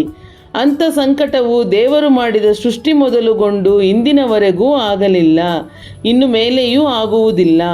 ಕರ್ತನು ಆ ದಿನಗಳನ್ನು ಕಡಿಮೆ ಮಾಡದಿದ್ದರೆ ಒಂದು ನರಪ್ರಾಣಿಯಾದರೂ ಉಳಿಯದು. ಆದರೆ ತಾನು ಆದುಕೊಂಡವರಿಗೋಸ್ಕರ ಆ ದಿನಗಳನ್ನು ಕಡಿಮೆ ಮಾಡಿದ್ದಾನೆ. ಆಗ ಯಾರಾದರೂ ನಿಮಗೆ, ಇಗೋ ಕ್ರಿಸ್ತನು ಇಲ್ಲಿದ್ದಾನೆ, ಅಗೋ ಅಲ್ಲಿದ್ದಾನೆ ಎಂದು ಹೇಳಿದರೆ ನಂಬಬೇಡಿರಿ. ಸುಳ್ಳು ಕ್ರಿಸ್ತರು, ಸುಳ್ಳು ಪ್ರವಾದಿಗಳು ಎದ್ದು ಸಾಧ್ಯವಾದರೆ ದೇವರಾದುಕೊಂಡವರನ್ನು ಮೋಸಗೊಳಿಸುವುದಕ್ಕೋಸ್ಕರ ಸೂಚಕ ಕಾರ್ಯಗಳನ್ನು, ಅದ್ಭುತ ಕಾರ್ಯಗಳನ್ನು ಮಾಡಿ ತೋರಿಸುವರು. ನೀವಂತೂ ನೋಡಿಕೊಳ್ಳಿರಿ, ನಿಮಗೆ ಎಲ್ಲವನ್ನೂ ಮುಂದಾಗಿ ಹೇಳಿದ್ದೇನೆ. ಇದಲ್ಲದೆ ಆ ದಿನಗಳಲ್ಲಿ ಆ ಸಂಕಟ ತೀರಿದ ಮೇಲೆ ಸೂರ್ಯನು ಕತ್ತಲಾಗಿ ಹೋಗುವನು, ಚಂದ್ರನು ಬೆಳಕು ಕೊಡದೆ ಇರುವನು, ನಕ್ಷತ್ರಗಳು ಆಕಾಶದಿಂದ ಉದುರುತ್ತಿರುವವು, ಆಕಾಶದಲ್ಲಿರುವ ಶಕ್ತಿಗಳು ಕದಲುವವು. ಆಗ ಮನುಷ್ಯಕುಮಾರನು ಬಹುಬಲದಿಂದಲೂ ಮಹಿಮೆಯಿಂದಲೂ ಮೇಘಗಳಲ್ಲಿ ಬರುವುದನ್ನು ಕಾಣುವರು.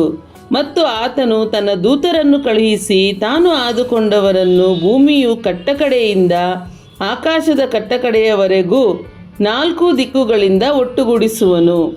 ಅಂಜೂರ ಮರದ ದೃಷ್ಟಾಂತದಿಂದ ಬುದ್ಧಿ ಕಲಿಯಿರಿ. ಅದರ ಕೊಂಬೆ ಇನ್ನೂ ಎಳೆದಾಗಿದ್ದು ಎಲೆ ಬಿಡುವಾಗ ಬೇಸಿಗೆಯು ಹತ್ತಿರವಾಯಿತೆಂದು ತಿಳುಕೊಳ್ಳುತ್ತೀರಲ್ಲ.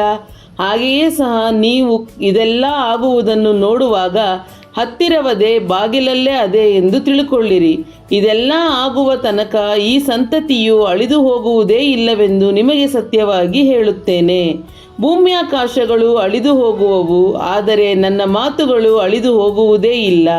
ಇದಲ್ಲದೆ ಆ ದಿನದ ವಿಷಯವಾಗಲಿ ಆ ಗಳಿಗೆಯ ವಿಷಯವಾಗಲಿ ನನ್ನ ತಂದೆಗೆ ತಿಳಿಯುವುದೇ ಹೊರತು ಮತ್ತಾರಿಗೂ ತಿಳಿಯದು. ಪರಲೋಕದಲ್ಲಿರುವ ದೂತರಿಗೂ ತಿಳಿಯದು, ಮಗನಿಗೂ ತಿಳಿಯದು, ಆ ಕಾಲವು ಯಾವಾಗ ಬರುವುದೋ ನಿಮಗೆ ಗೊತ್ತಿಲ್ಲವಾದುದರಿಂದ ನೋಡಿಕೊಳ್ಳಿರಿ, ಜಾಗರೂಕರಾಗಿರಿ. ಒಬ್ಬ ಮನುಷ್ಯನು ತನ್ನ ಮನೆಯನ್ನು ಬಿಟ್ಟು ಬೇರೊಂದು ದೇಶಕ್ಕೆ ಹೋಗುವಾಗ ತನ್ನ ಆಳುಗಳಿಗೆ ಮನೆಯ ಆಡಳಿತವನ್ನು ಒಪ್ಪಿಸಿಕೊಟ್ಟು ಒಬ್ಬೊಬ್ಬನಿಗೆ ಅವನವನ ಕೆಲಸವನ್ನು ನೇಮಿಸಿ ಬಾಗಿಲು ಕಾಯುವವನನ್ನು ಕರೆದು, ನೀನು ಎಚ್ಚರವಾಗಿರಬೇಕೆಂದು ಅಪ್ಪಣೆ ಕೊಡುವ ಪ್ರಕಾರ ನಾನು ನಿಮಗೆ ಅಪ್ಪಣೆ ಕೊಡುತ್ತೇನೆ. ಮನೆಯ ಯಜಮಾನನು ಸಂಜೆಯಲ್ಲೋ ಸರುಹೊತ್ತಿನಲ್ಲೋ ಕೋಳಿ ಕೂಗುವಾಗಲೋ ಮುಂಜಾನೆಯಲ್ಲೋ ಯಾವಾಗ ಬರುತ್ತಾನೋ ನಿಮಗೆ ಗೊತ್ತಿಲ್ಲದ ಕಾರಣ ಎಚ್ಚರವಾಗಿರಿ. ಅವನು ಏಕಾಏಕಿ ಬಂದು ನೀವು ನಿದ್ದೆ ಮಾಡುವುದನ್ನು ಕಂಡಾನು.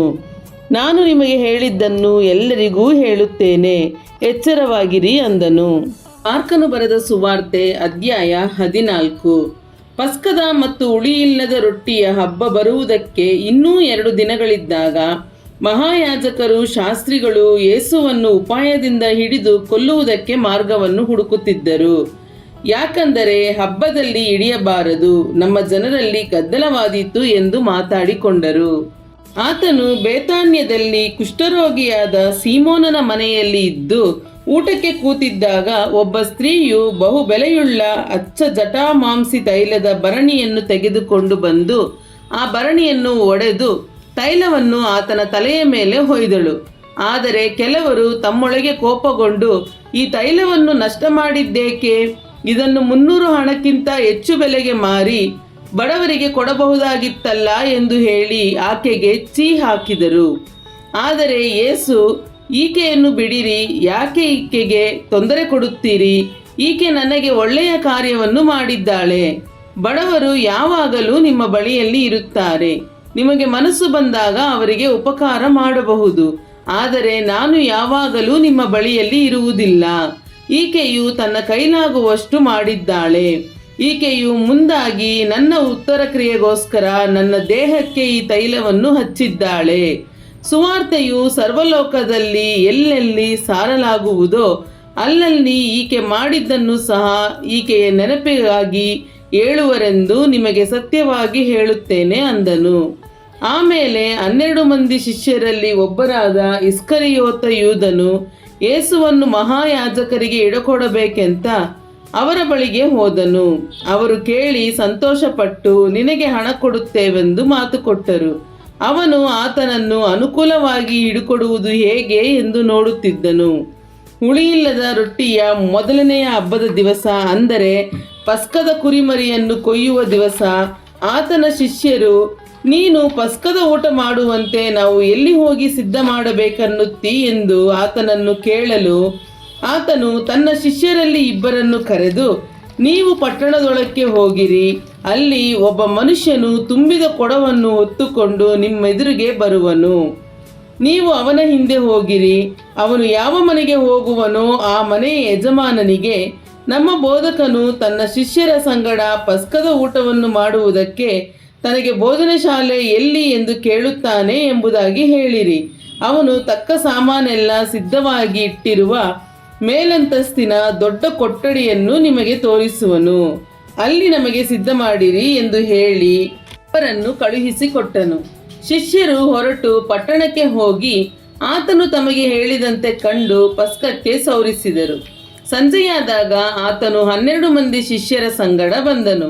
ಅವರು ಕೂತುಕೊಂಡು ಊಟ ಮಾಡುತ್ತಿರುವಾಗ ಯೇಸು, ನಿಮ್ಮಲ್ಲಿ ಒಬ್ಬನು ನನ್ನನ್ನು ಹಿಡುಕೊಡುವನು, ಅವನು ನನ್ನ ಸಂಗಡ ಊಟ ಮಾಡುವವನೇ ಎಂದು ನಿಮಗೆ ಸತ್ಯವಾಗಿ ಹೇಳುತ್ತೇನೆ ಅಂದನು. ಆಗ ಅವರು ದುಃಖಿತರಾಗಿ, ನಾನಲ್ಲವಲ್ಲ ಎಂದು ಒಬ್ಬೊಬ್ಬರು ಆತನನ್ನು ಕೇಳತೊಡಗಿದರು. ಆತನು ಅವರಿಗೆ, ಅವನು ನನ್ನ 12 ಮಂದಿಯಲ್ಲಿ ಒಬ್ಬನು, ನನ್ನ ಸಂಗಡ ಬಟ್ಟಲಲ್ಲಿ ಕೈ ಅದ್ದುವವನೇ. ಮನುಷ್ಯಕುಮಾರನು ಹೊರಟು ಹೋಗುತ್ತಾನೆ ಸರಿ, ಹಾಗೆ ಆತನ ವಿಷಯವಾಗಿ ಬರೆದದೆಯಲ್ಲ.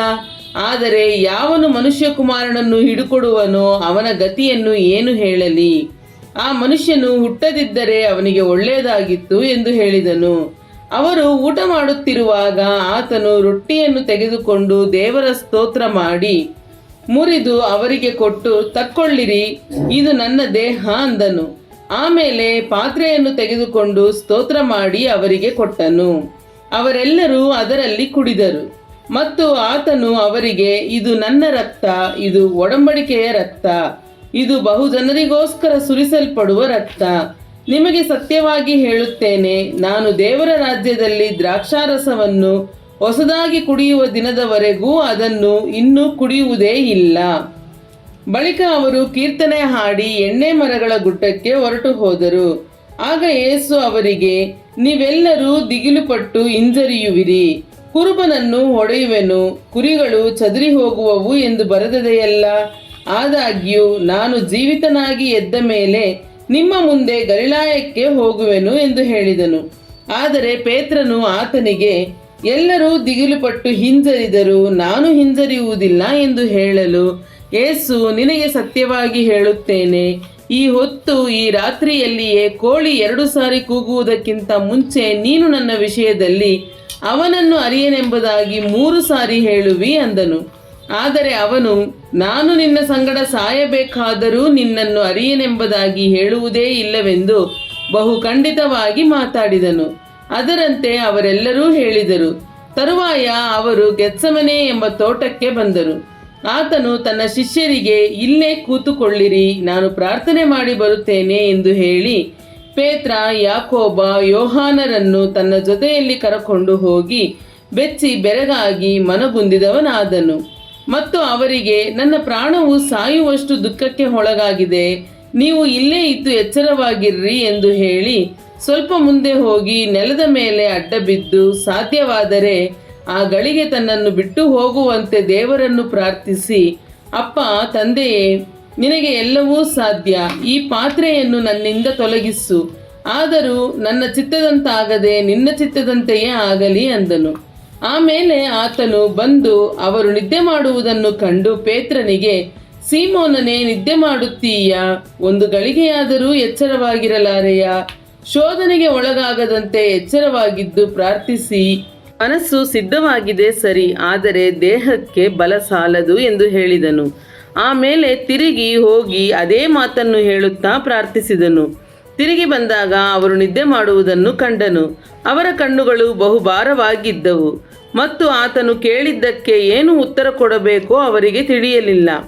ಆತನು 3ನೆಯ ಸಾರಿ ಹೋಗಿ ಬಂದು ಅವರಿಗೆ, ನೀವು ಇನ್ನೂ ನಿದ್ದೆ ಮಾಡಿ ದಣಿವಾರಿಸಿಕೊಳ್ಳಿರಿ, ಸಾಕು, ಆ ಗಳಿಗೆ ಬಂತು. ಇಗೋ, ಮನುಷ್ಯಕುಮಾರನು ದುರ್ಜನರ ಕೈಗೆ ಒಪ್ಪಿಸಲ್ಪಡುತ್ತಾನೆ. ಏಳಿರಿ, ಹೋಗೋಣ, ನನ್ನನ್ನು ಹಿಡುಕೊಡುವವನು ಹತ್ತಿರಕ್ಕೆ ಬಂದಿದ್ದಾನೆ, ನೋಡಿರಿ ಎಂದು ಹೇಳಿದನು. ಆತನು ಇನ್ನೂ ಮಾತಾಡುತ್ತಿರುವಾಗಲೇ 12 ಮಂದಿ ಶಿಷ್ಯರಲ್ಲಿ ಒಬ್ಬನಾದ ಯೂದನು ಬಂದನು. ಮಹಾಯಾಜಕರು, ಶಾಸ್ತ್ರಿಗಳು, ಹಿರಿಯರು ಇವರ ಕಡೆಯಿಂದ ಒಂದು ಗುಂಪು ಕತ್ತಿ ದೊಣ್ಣೆಗಳನ್ನು ಹಿಡುಕೊಂಡು ಅವನ ಸಂಗಡ ಬಂತು. ಇದಲ್ಲದೆ ಆತನನ್ನು ಹಿಡುಕೊಡುವವನು ಅವರಿಗೆ, ನಾನು ಯಾರಿಗೆ ಮುದ್ದಿಡುತ್ತೇನೋ ಅವನೇ ಆತನು, ಅವನನ್ನು ಹಿಡಿದು ಭದ್ರವಾಗಿ ತೆಗೆದುಕೊಂಡು ಹೋಗಿರಿ ಎಂದು ಗುರುತು ಹೇಳಿಕೊಟ್ಟಿದ್ದನು. ಅಲ್ಲಿಗೆ ಬಂದ ಕೂಡಲೇ ಅವನು ಯೇಸುವಿನ ಬಳಿಗೆ ಹೋಗಿ, ಗುರುವೇ ಎಂದು ಹೇಳಿ ಆತನಿಗೆ ಮುದ್ದಿಡಲು ಅವರು ಆತನ ಮೇಲೆ ಕೈ ಹಾಕಿ ಆತನನ್ನು ಹಿಡಿದರು. ಆದರೆ ಹತ್ತಿರ ನಿಂತಿದ್ದವರಲ್ಲಿ ಒಬ್ಬನು ತನ್ನ ಕತ್ತಿಯನ್ನು ಹಿರಿದು ಮಹಾಯಾಜಕನ ಆಳನ್ನು ಹೊಡೆದು ಅವನ ಕಿವಿಯನ್ನು ಕಡಿದು ಹಾಕಿದನು. ಅವರು ಯೇಸುವನ್ನು ಹಿಡಿದಾಗ ಆತನು ಅವರಿಗೆ, ಕಳ್ಳನನ್ನು ಹಿಡಿಯುವುದಕ್ಕೆ ಬಂದಂತೆ ಕತ್ತಿಗಳನ್ನೂ ದೊಣ್ಣೆಗಳನ್ನು ತೆಗೆದುಕೊಂಡು ನನ್ನನ್ನು ಹಿಡಿಯುವುದಕ್ಕೆ ಬಂದಿರಾ? ನಾನು ದಿನಾಲೂ ನಿಮ್ಮ ಸಂಗಡ ಇದ್ದು ದೇವಾಲಯದಲ್ಲಿ ಬೋಧಿಸುತ್ತಿದ್ದಾಗ ನೀವು ನನ್ನನ್ನು ಹಿಡಿಯಲಿಲ್ಲ, ಆದರೆ ಶಾಸ್ತ್ರ ವಚನಗಳು ನೆರವೇರುವಂತೆ ಇದೆಲ್ಲ ಆಯಿತು ಎಂದು ಉತ್ತರ ಕೊಟ್ಟನು. ಆಗ ಶಿಷ್ಯರೆಲ್ಲರೂ ಆತನನ್ನು ಬಿಟ್ಟು ಓಡಿ ಹೋದರು. ಒಬ್ಬನೊಬ್ಬ ಯೌವನಸ್ಥನು ಬರೀ ಮೈ ಮೇಲೆ ನಾರುಮಡಿಯನ್ನು ಹೊದ್ದವನಾಗಿ ಆತನ ಹಿಂದೆ ಜನರ ಕೂಡ ಬರುತ್ತಿದ್ದನು. ಅವರು ಅವನನ್ನು ಹಿಡಿಯಲಾಗಿ ಅವನು ಆ ನಾರುಮಡಿಯನ್ನು ಬಿಟ್ಟು ಬರೀ ಮೈಲಿ ಓಡಿ ಹೋದನು. ಅಷ್ಟರಲ್ಲಿ ಅವರು ಯೇಸುವನ್ನು ಮಹಾಯಾಜಕನ ಬಳಿಗೆ ತೆಗೆದುಕೊಂಡು ಹೋದರು. ಇವನ ಬಳಿಗೆ ಮಹಾಯಾಜಕರು, ಹಿರಿಯರು, ಶಾಸ್ತ್ರಿಗಳು ಇವರೆಲ್ಲರೂ ಕೂಡಿ ಬಂದರು. ಮತ್ತು ಪೇತ್ರನು ದೂರದಿಂದ ಆತನ ಹಿಂದೆ ಹೋಗುತ್ತಾ ಮಹಾಯಾಜಕನ ಮಠದ ಅಂಗಳದೊಳಗೂ ಬಂದು ಓಲೆಕಾರರ ಸಂಗಡ ಬೆಂಕಿಯ ಮುಂದೆ ಕೂತುಕೊಂಡು ಚಳಿ ಕಾಯಿಸಿಕೊಳ್ಳುತ್ತಿದ್ದನು. ಆಗ ಮಹಾಯಾಜಕರು, ಹಿರೀ ಸಭೆಯವರೆಲ್ಲರೂ ಯೇಸುವನ್ನು ಕೊಲ್ಲಿಸಬೇಕೆಂದು ಆತನ ಮೇಲೆ ಸಾಕ್ಷಿಯನ್ನು ಹುಡುಕಿದರು, ಆದರೆ ಏನೂ ಸಿಕ್ಕಲಿಲ್ಲ. ಬಹುಮಂದಿ ಬಂದು ಆತನ ಮೇಲೆ ಸುಳ್ಳು ಸಾಕ್ಷಿ ಹೇಳಿದರೂ ಅವರ ಸಾಕ್ಷಿ ಒಂದಕ್ಕೊಂದು ಸರಿಬೀಳಲಿಲ್ಲ. ತರುವಾಯ ಕೆಲವರು ಎದ್ದು ನಿಂತು, ಕೈಯಿಂದ ಕಟ್ಟಿರುವ ಈ ದೇವಾಲಯವನ್ನು ನಾನು ಕೆಡವಿಬಿಟ್ಟು ಕೈಯಿಂದ ಕಟ್ಟದಿರುವ ಮತ್ತೊಂದನ್ನು 3 ದಿನಗಳಲ್ಲಿ ಕಟ್ಟುವೆನು ಎಂದು ಇವನು ಹೇಳಿದ್ದನ್ನು ನಾವು ಕೇಳಿದ್ದೇವೆ ಎಂಬುದಾಗಿ ಆತನ ಮೇಲೆ ಸುಳ್ಳು ಸಾಕ್ಷಿ ಹೇಳಿದರು. ಹೀಗೆ ಹೇಳಿದರೂ ಅವರ ಸಾಕ್ಷಿ ಒಂದಕ್ಕೊಂದು ಸರಿಬೀಳಲಿಲ್ಲ. ಆಗ ಮಹಾಯಾಜಕನು ಎದ್ದು ನಡುವೆ ನಿಂತು, ನೀನೇನೂ ಉತ್ತರ ಹೇಳುವುದಿಲ್ಲವೋ? ಇವರು ನಿನ್ನ ಮೇಲೆ ಹೇಳುವ ಸಾಕ್ಷಿ ಏನು ಎಂದು ಯೇಸುವನ್ನು ಪ್ರಶ್ನಿಸಿದರು. ಆದರೆ ಆತನು ಸುಮ್ಮನಿದ್ದು ಏನೂ ಉತ್ತರ ಹೇಳಲಿಲ್ಲ. ತಿರುಗಿ ಮಹಾಯಾಜಕನು, ಭಗವಂತನ ಕುಮಾರನಾದ ಕ್ರಿಸ್ತನೋ ನೀನು ಎಂದು ಆತನನ್ನು ಕೇಳಲಾಗಿ, ಯೇಸು, ನಾನೇ, ಇದಲ್ಲದೆ ಮನುಷ್ಯಕುಮಾರನು ಸರ್ವಶಕ್ತನ ಬಲಗಡೆಯಲ್ಲಿ ಆಸೀನನಾಗಿರುವುದನ್ನು ಆಕಾಶದ ಮೇಘಗಳೊಂದಿಗೆ ಬರುವುದನ್ನು ನೋಡುವಿರಿ ಅಂದನು.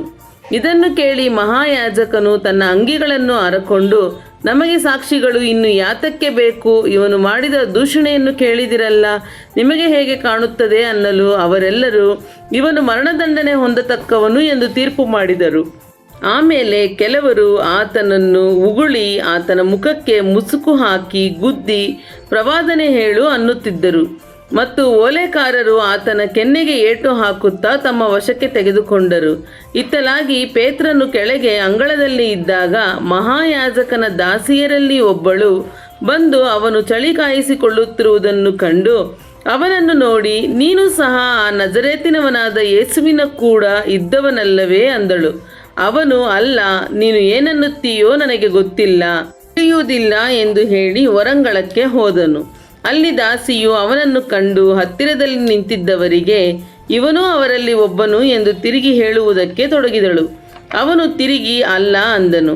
ಸ್ವಲ್ಪ ಹೊತ್ತಿನ ಮೇಲೆ ಅಲ್ಲಿ ನಿಂತವರು ಪೇತ್ರನಿಗೆ, ನಿಶ್ಚಯವಾಗಿ ನೀನು ಅವರಲ್ಲಿ ಒಬ್ಬನು, ನೀನು ಗಲಿಲಾಯದವನಷ್ಟೇ ಎಂದು ತಿರುಗಿ ಹೇಳಿದರು. ಆದರೆ ಅವನು, ನೀವು ಹೇಳುವ ಆ ಮನುಷ್ಯನನ್ನು ನಾನರಿಯೆನು ಎಂದು ಹೇಳಿ ಶಪಿಸಿಕೊಳ್ಳುವುದಕ್ಕೂ ಆಣೆ ಇಟ್ಟುಕೊಳ್ಳುವುದಕ್ಕೂ ಪ್ರಾರಂಭಿಸಿದನು. ಕೂಡಲೇ ಕೋಳಿ 2ನೆಯ ಸಾರಿ ಕೂಗಿತು. ಆಗ ಪೇತ್ರನು, ಕೋಳಿ 2 ಸಾರಿ ಕೂಗುವುದಕ್ಕಿಂತ ಮುಂಚೆ 3 ಸಾರಿ ನನ್ನ ವಿಷಯವಾಗಿ ಅವನನ್ನು ಅರಿಯನೆಂಬುದಾಗಿ ಹೇಳುವಿ ಎಂದು ಯೇಸು ತನಗೆ ಹೇಳಿದ ಮಾತನ್ನು ನೆನಪಿಗೆ ತಂದುಕೊಂಡು ಆ ವಿಷಯದಲ್ಲಿ ಯೋಚಿಸಿ ಅತ್ತನು. ಮಾರ್ಕನು ಬರೆದ ಸುವಾರ್ತೆ ಅಧ್ಯಾಯ 15. ಬೆಳಗಾದ ಕೂಡಲೇ ಮಹಾಯಾಜಕರು, ಹಿರಿಯರು, ಶಾಸ್ತ್ರಿಗಳು, ಹಿರೀ ಸಭೆಯವರೆಲ್ಲರೂ ಒಟ್ಟುಗೂಡಿ ಆಲೋಚನೆ ಮಾಡಿಕೊಂಡು ಯೇಸುವನ್ನು ಕಟ್ಟಿಸಿ ತೆಗೆದುಕೊಂಡು ಹೋಗಿ ಪಿಲಾತನಿಗೆ ಒಪ್ಪಿಸಿದರು. ಪಿಲಾತನು ಆತನನ್ನು, ನೀನು ಯೆಹೂದ್ಯರ ಅರಸನು ಹೌದೋ ಎಂದು ಕೇಳಲು ಆತನು, ನೀನೇ ಹೇಳಿದ್ದಿ ಎಂದು ಉತ್ತರ ಕೊಟ್ಟನು. ಮಹಾಯಾಜಕರು ಆತನ ಮೇಲೆ ತುಂಬ ದೂರು ಹೇಳುತ್ತಿದ್ದರು. ಆಗ ಪಿಲಾತನು ಇನ್ನೊಂದಾವರ್ತಿ ಆತನನ್ನು, ನೀನು ಏನೂ ಉತ್ತರ ಕೊಡುವುದಿಲ್ಲವೇ? ಇವರು ನಿನ್ನ ಮೇಲೆ ಎಷ್ಟು ದೂರುಗಳನ್ನು ಹೇಳುತ್ತಾರೆ ನೋಡು ಎಂದು ಕೇಳಿದನು. ಆದರೆ ಯೇಸು ಇನ್ನೇನೂ ಉತ್ತರ ಕೊಡಲಿಲ್ಲ. ಅದನ್ನು ನೋಡಿ ಪಿಲಾತನು ಆಶ್ಚರ್ಯಪಟ್ಟನು. ಅವನು ಆ ಹಬ್ಬದಲ್ಲಿ ಜನರು ಬೇಡಿದ ಸೆರೆಯವನನ್ನು ಅವರಿಗೆ ಬಿಟ್ಟುಕೊಡುವ ಪದ್ಧತಿ ಇತ್ತು. ಆಗ ಬರಬ್ಬನೆಂಬವನೊಬ್ಬನಿದ್ದನು. ಇವನನ್ನು ದಂಗೆಯಲ್ಲಿ ಕೊಲೆಪಾತಕ ಮಾಡಿದ ದಂಗೆಕಾರರ ಕೂಡ ಕಟ್ಟಿ ಹಾಕಿದ್ದರು. ಜನರು ಪಿಲಾತನ ಬಳಿಗೆ ಹೋಗಿ, ನೀನು ನಮಗೆ ಮಾಡುತ್ತಾ ಬಂದ ಪ್ರಕಾರ ಮಾಡು ಎಂದು ಬೇಡಿಕೊಳ್ಳುತ್ತಿದ್ದರು. ಮಹಾಯಾಜಕರು ಹೊಟ್ಟೆ ಕಿಚ್ಚಿನಿಂದ ಯೇಸುವನ್ನು ಒಪ್ಪಿಸಿಕೊಟ್ಟಿದ್ದಾರೆಂದು ಪಿಲಾತನು ಗ್ರಹಿಸಿಕೊಂಡು, ನಾನು ಯೆಹೂದ್ಯರ ಅರಸನನ್ನು ನಿಮಗೆ ಬಿಟ್ಟು ಕೊಡಬೇಕೆನ್ನುತ್ತೀರೋ ಎಂದು ಅವರನ್ನು ಕೇಳಿದನು. ಅತ್ತಲಾಗಿ ಮಹಾಯಾಜಕರು ಬರಬ್ಬನನ್ನೇ ಬಿಟ್ಟುಕೊಡಬೇಕೆಂದು ಬೇಡಿಕೊಳ್ಳಿರಿ ಎಂಬುದಾಗಿ ಜನರನ್ನು ಪ್ರೇರೇಪಿಸಿದರು.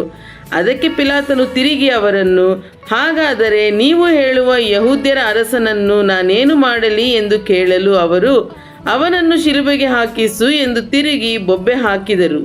ಪಿಲಾತನು, ಯಾಕೆ, ಕೆಟ್ಟದ್ದೇನು ಮಾಡಿದನು ಅಂದನು. ಆದರೆ ಅವರು ಅವನನ್ನು ಶಿಲುಬೆಗೆ ಹಾಕಿಸು ಎಂದು ಬಹಳವಾಗಿ ಆರ್ಭಟಿಸಿದರು. ಅದಕ್ಕೆ ಪಿಲಾತನು ಜನರ ಮನಸ್ಸನ್ನು ಸಮಾಧಾನಪಡಿಸಬೇಕೆಂದು ಬರಬ್ಬನನ್ನು ಅವರಿಗೆ ಬಿಟ್ಟುಕೊಟ್ಟು ಯೇಸುವನ್ನು ಕೊರಡೆಗಳಿಂದ ಹೊಡೆಸಿ ಶಿಲುಬೆಗೆ ಹಾಕುವುದಕ್ಕೆ ಒಪ್ಪಿಸಿದನು. ಸಿಪಾಯಿಗಳು ಆತನನ್ನು ಅಧಿಪತಿಯ ಅರಮನೆಗೆ ಸೇರಿದ ಅಂಗಳದೊಳಕ್ಕೆ ಸಾಗಿಸಿಕೊಂಡು ಹೋಗಿ ಪಟಾಲಮನ್ನೆಲ್ಲ ಒಟ್ಟಿಗೆ ಕರೆದು ಆತನಿಗೆ ಕೆಂಪು ಒಲ್ಲಿಯನ್ನು ಹೊದಿಸಿ ಮುಳ್ಳಿನ ಕಿರೀಟವನ್ನು ಹೆಣೆದು ಆತನಿಗಿಟ್ಟು, ಯೆಹೂದ್ಯರ ಅರಸನೇ, ನಿನಗೆ ನಮಸ್ಕಾರ ಎಂದು ಆತನಿಗೆ ವಂದನೆ ಮಾಡಿ ಬೆತ್ತದಿಂದ ಆತನ ತಲೆಯ ಮೇಲೆ ಹೊಡೆದು ಆತನ ಮೇಲೆ ಉಗುಳಿ ಆತನ ಮುಂದೆ ಮೊಣಕಾಲೂರಿ ಅಡ್ಡಬಿದ್ದರು. ಹೀಗೆ ಆತನನ್ನು ಪರಿಹಾಸ್ಯ ಮಾಡಿದ ಮೇಲೆ ಆ ಒಲ್ಲಿಯನ್ನು ತೆಗೆದು ಆತನ ಬಟ್ಟೆಗಳನ್ನು ಹೊದಿಸಿ ಆತನನ್ನು ಶಿಲುಬೆಗೆ ಹಾಕುವುದಕ್ಕೆ ತೆಗೆದುಕೊಂಡು ಹೋದರು. ಆಗ ಹೊಲದಿಂದ ಹೊರಟು ಆ ಮಾರ್ಗವಾಗಿ ಬರುತ್ತಿದ್ದ ಒಬ್ಬನನ್ನು ಆತನ ಶಿಲುಬೆಯನ್ನು ಹೊರುವುದಕ್ಕೆ ಬಿಟ್ಟು ಹಿಡಿದರು. ಇವನು ಯಾರೆಂದರೆ ಅಲೆಕ್ಸಾಂದ್ರ ರೂಫಾ ಎಂಬವರ ತಂದೆಯಾದ ಕುರೇನೆ ಪಟ್ಟಣದ ಸೀಮೋನನು. ಬಳಿಕ ಆತನನ್ನು ಗೊಲ್ಗೊಥಾ ಎಂಬ ಸ್ಥಳಕ್ಕೆ ಕರಕೊಂಡು ಬಂದರು. ಗೊಲ್ಗೊಥಾ ಅಂದರೆ ಕಪಾಲ ಸ್ಥಳ. ಅಲ್ಲಿ ಆತನಿಗೆ ರಕ್ತಬೋಳ ಬೆರೆಸಿದ ದ್ರಾಕ್ಷಾರಸವನ್ನು ಕೊಟ್ಟರು, ಆದರೆ ಆತನು ತೆಗೆದುಕೊಳ್ಳಲಿಲ್ಲ. ಅವರು ಆತನನ್ನು ಶಿಲುಬೆಗೆ ಹಾಕಿ ಆತನ ಬಟ್ಟೆಗಳಲ್ಲಿ ಯಾವುದು ಯಾರಿಗೆ ಬೇಕೆಂದು ಚೀಟು ಹಾಕಿ ಪಾಲು ಮಾಡಿಕೊಂಡರು.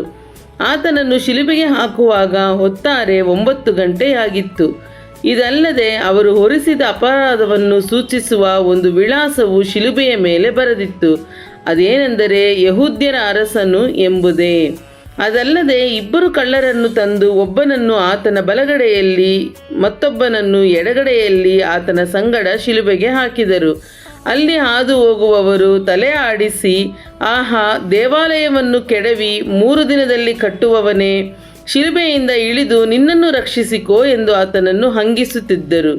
ಅದೇ ಮೇರೆಗೆ ಮಹಾಯಾಜಕರು ಶಾಸ್ತ್ರಿಗಳು, ಅವನು ಮತ್ತೊಬ್ಬರನ್ನು ರಕ್ಷಿಸಿದನು, ತನ್ನನ್ನು ರಕ್ಷಿಸಿಕೊಳ್ಳಲಾರನು. ಇಸ್ರಾಯೇಲರ ಅರಸನಾದ ಈ ಕ್ರಿಸ್ತನು ಈಗ ಶಿಲುಬೆಯಿಂದ ಇಳಿದು ಬರಲಿ, ಇಳಿದು ಬಂದರೆ ನಾವು ನೋಡಿ ನಂಬೇವು ಎಂದು ತಮ್ಮೊಳಗೆ ಹಾಸ್ಯದಿಂದ ಮಾತಾಡುತ್ತಿದ್ದರು. ಆತನ ಸಂಗಡ ಶಿಲುಬೆಗೆ ಹಾಕಲ್ಪಟ್ಟವರು ಸಹ ಆತನನ್ನು ನಿಂದಿಸುತ್ತಿದ್ದರು. ಮಧ್ಯಾಹ್ನವಾದಾಗ ದೇಶದ ಮೇಲೆಲ್ಲ ಕತ್ತಲೆ ಕವಿದು ಸಾಯಂಕಾಲ 3 ಗಂಟೆಯ ತನಕ ಇತ್ತು. 3 ಗಂಟೆಗೆ ಯೇಸು ಎಲೋಹಿ ಎಲೋಹಿ ಲಮಾ ಸಬಕ್ತಾನಿ ಅಂದರೆ, ನನ್ನ ದೇವರೇ, ನನ್ನ ದೇವರೇ, ಯಾಕೆ ನನ್ನನ್ನು ಕೈಬಿಟ್ಟಿದ್ದೀ ಎಂದು ಮಹಾಧ್ವನಿಯಿಂದ ಕೂಗಿದನು. ಹತ್ತಿರ ನಿಂತಿದ್ದವರಲ್ಲಿ ಕೆಲವರು ಅದನ್ನು ಕೇಳಿ, ಎಲಿಯನನ್ನು ಕರೆಯುತ್ತಾನೆ ಕಾಣಿರೋ ಅಂದರು. ಆಗ ಒಬ್ಬನು ಓಡಿ ಹೋಗಿ ಸ್ಪಂಜನ್ನು ಹುಳಿ ರಸದಿಂದ ತುಂಬಿಸಿ ಕೋಲಿಗೆ ಸಿಕ್ಕಿಸಿ ಆತನಿಗೆ ಕುಡಿಯುವುದಕ್ಕೆ ಕೊಟ್ಟು, ಬಿಡಿರಿ, ಎಲೀಯನು ಇವನನ್ನು ಇಳಿಸುವುದಕ್ಕೆ ಬರುವನೇನೋ ನೋಡೋಣ ಅಂದನು. ಆದರೆ ಯೇಸು ಮಹಾಧ್ವನಿಯನ್ನು ಗೈದು ಪ್ರಾಣ ಬಿಟ್ಟನು. ಆಗ ದೇವಾಲಯದ ತೆರೆಯು ಮೇಲಿಂದ ಕೆಳಗಿನವರೆಗೂ ಹರಿದು 2 ಭಾಗವಾಯಿತು. ಆತನು ಹೀಗೆ ಪ್ರಾಣ ಬಿಟ್ಟದ್ದನ್ನು ಆತನ ಹತ್ತಿರ ಎದುರಿಗೆ ನಿಂತಿದ್ದ ಶತಾಧಿಪತಿಯು ನೋಡಿ, ನಿಜವಾಗಿ ಈ ಮನುಷ್ಯನು ದೇವಕುಮಾರನಾಗಿದ್ದನು ಅಂದನು. ಇದಲ್ಲದೆ ಅಲ್ಲಿ ಸ್ತ್ರೀಯರು ಸಹ ದೂರದಿಂದ ನೋಡುತ್ತಿದ್ದರು. ಇವರಲ್ಲಿ ಆತನು ಗಲಿಲಾಯದಲ್ಲಿದ್ದಾಗ ಆತನನ್ನು ಹಿಂಬಾಲಿಸಿ ಸೇವೆ ಮಾಡುತ್ತಿದ್ದವರಾದ ಮಗ್ದಲದ ಮರಿಯ, ಚಿಕ್ಕ ಯಾಕೋಬನ ಮತ್ತು ಯೋಸೆಯ ತಾಯಿಯಾದ ಮರಿಯ, ಸಲೋಮೆ ಎಂಬುವವರು ಆತನ ಸಂಗಡ ಯೆರೂಸಲೇಮಿಗೆ ಬಂದಿದ್ದ ಇನ್ನೂ ಅನೇಕ ಸ್ತ್ರೀಯರು ಇದ್ದರು. ಆಗಲೇ ಸಂಜೆಯಾಗಿತ್ತು ಮತ್ತು ಆ ದಿನವು ಸೌರಣೆಯ ದಿನ, ಅಂದರೆ ಸಬ್ಬತ್ ದಿನದ ಹಿಂದಿನ ದಿನ ಆಗಿತ್ತು. ಹೀಗಿರಲಾಗಿ ಅರಿಮಥಾಯದ ಯೋಸೇಫನೆಂಬುವವನು ಬಂದು ಧೈರ್ಯದಿಂದ ಪಿಲಾತನ ಬಳಿಗೆ ಹೋಗಿ ಯೇಸುವಿನ ದೇಹವನ್ನು ತನಗೆ ಕೊಡಿಸಬೇಕೆಂದು ಬೇಡಿಕೊಂಡನು. ಅವನು ಇಡೀ ಸಭೆಯವರಲ್ಲಿ ಘನವಂತನು, ದೇವರ ರಾಜ್ಯವನ್ನು ಎದುರು ನೋಡುತ್ತಿದ್ದವನು. ಪಿಲಾತನು ಅವನು ಇಷ್ಟು ಬೇಗ ಸತ್ತನೋ ಎಂದು ಆಶ್ಚರ್ಯಪಟ್ಟು ಶತಾಧಿಪತಿಯನ್ನು ಕರೆಸಿ, ಅವನು ಆಗಲೇ ಸತ್ತನೋ ಎಂದು ಅವನನ್ನು ಕೇಳಿ, ಆತನು ಸತ್ತದ್ದನ್ನು ಶತಾಧಿಪತಿಯಿಂದ ತಿಳಿದು ಶವವನ್ನು ಯೋಸೇಫನಿಗೆ ಕೊಡಿಸಿದನು. ಯೋಸೇಫನು ನಾರುಮಡಿಯನ್ನು ಕೊಂಡು ತಂದು ಆತನನ್ನು ಇಳಿಸಿ ನಾರುಮಡಿಯಲ್ಲಿ ಸುತ್ತಿ ಬಂಡೆಯಲ್ಲಿ ತೋಡಿದ್ದ ಸಮಾಧಿಯಲ್ಲಿಟ್ಟು ಸಮಾಧಿಯ ಬಾಗಿಲಿಗೆ ಕಲ್ಲನ್ನು ಉರುಳಿಸಿದನು. ಮಗ್ದಲದ ಮರಿಯಳು, ಯೋಸೆಯ ತಾಯಿ ಮರಿಯಳು ಆತನನ್ನಿಡುವ ಸ್ಥಳವನ್ನು ನೋಡಿದರು. ಮಾರ್ಕನು ಬರೆದ ಸುವಾರ್ತೆ ಅಧ್ಯಾಯ 16. ಸಬ್ಬತ್ ದಿನ ಕಳೆದ ಮೇಲೆ ಮಗ್ದಲದ ಮರಿಯಳು, ಯಾಕೋಬನ ತಾಯಿ ಮರಿಯಳು, ಸಲೋಮೆಯು ಆತನ ದೇಹಕ್ಕೆ ಹಚ್ಚುವುದಕ್ಕಾಗಿ ಸುಗಂಧ ದ್ರವ್ಯಗಳನ್ನು ಕೊಂಡರು. ಮತ್ತು ವಾರದ ಮೊದಲನೆಯ ದಿನದ ಬೆಳಿಗ್ಗೆ ಹೊತ್ತು ಮೂಡುವಾಗ ಅವರು ಸಮಾಧಿಯ ಬಳಿಗೆ ಬಂದರು. ಸಮಾಧಿಗೆ ಮುಚ್ಚಿದ್ದ ಕಲ್ಲು ಬಹಳ ದೊಡ್ಡದಾಗಿದ್ದರಿಂದ ಅವರು ಸಮಾಧಿಯ ಬಾಗಿಲಿನಿಂದ ಆ ಕಲ್ಲನ್ನು ನಮಗೋಸ್ಕರ ಉರುಳಿಸುವವರು ಯಾರಿದ್ದಾರೆ ಎಂದು ತಮ್ಮೊಳಗೆ ಮಾತಾಡಿಕೊಳ್ಳುತ್ತಾ ಇರಲಾಗಿ ತಲೆ ಎತ್ತಿ ನೋಡಿ ಆ ಕಲ್ಲು ಉರುಳಿಸಲ್ಪಟ್ಟಿರುವುದನ್ನು ಕಂಡರು. ಅವರು ಸಮಾಧಿಯೊಳಕ್ಕೆ ಹೋಗಿ ಒಬ್ಬ ಯೌವನಸ್ಥನು ಬಿಳಿ ಅಂಗಿಯನ್ನು ತೊಟ್ಟುಕೊಂಡು ಬಲಗಡೆ ಕೂತಿರುವುದನ್ನು ಕಂಡು ಬೆಚ್ಚಿ ಬೆರಗಾದರು. ಅವನು ಅವರಿಗೆ, ಬೆರಗಾಗಬೇಡಿರಿ, ಶಿಲುಬೆಗೆ ಹಾಕಲ್ಪಟ್ಟಿದ್ದ ನಜರೇತಿನ ಯೇಸುವನ್ನು ಹುಡುಕುತ್ತೀರಲ್ಲವೇ? ಆತನು ಜೀವಿತನಾಗಿ ಎದ್ದಿದ್ದಾನೆ, ಇಲ್ಲಿ ಇಲ್ಲ. ಆತನನ್ನು ಇಟ್ಟಿದ್ದ ಸ್ಥಳವು ಇದೇ, ನೋಡಿರಿ. ಆದರೆ ನೀವು ಹೋಗಿ ಆತನ ಶಿಷ್ಯರಿಗೂ ಪೇತ್ರನಿಗೂ, ಆತನು ನಿಮಗೆ ಹೇಳಿದಂತೆ ನಿಮ್ಮ ಮುಂದೆ ಗಲಿಲಾಯಕ್ಕೆ ಹೋಗುತ್ತಾನೆ, ಅಲ್ಲಿ ಆತನನ್ನು ಕಾಣುವಿರಿ ಎಂದು ತಿಳಿಸಿರಿ ಎಂದು ಹೇಳಿದನು. ಅವರು ಭ್ರಮೆ ಹಿಡಿದವರಾಗಿ ನಡುಗುತ್ತಾ ಹೊರಕ್ಕೆ ಬಂದು ಸಮಾಧಿಯ ಬಳಿಯಿಂದ ಓಡಿ ಹೋದರು. ಅವರು ಹೆದರಿಕೊಂಡದ್ದರಿಂದ ಯಾರಿಗೂ ಏನೂ ಹೇಳಲಿಲ್ಲ. ವಾರದ ಮೊದಲನೆಯ ದಿನ ಬೆಳಿಗ್ಗೆ ಯೇಸು ಜೀವಿತನಾಗಿ ಎದ್ದ ಮೇಲೆ ಮಗ್ದಲದ ಮರಿಯಳಿಗೆ ಮೊದಲು ಕಾಣಿಸಿಕೊಂಡನು. ಆಕೆಗೆ 7 ದೆವ್ವಗಳನ್ನು ಬಿಡಿಸಿದ್ದನು.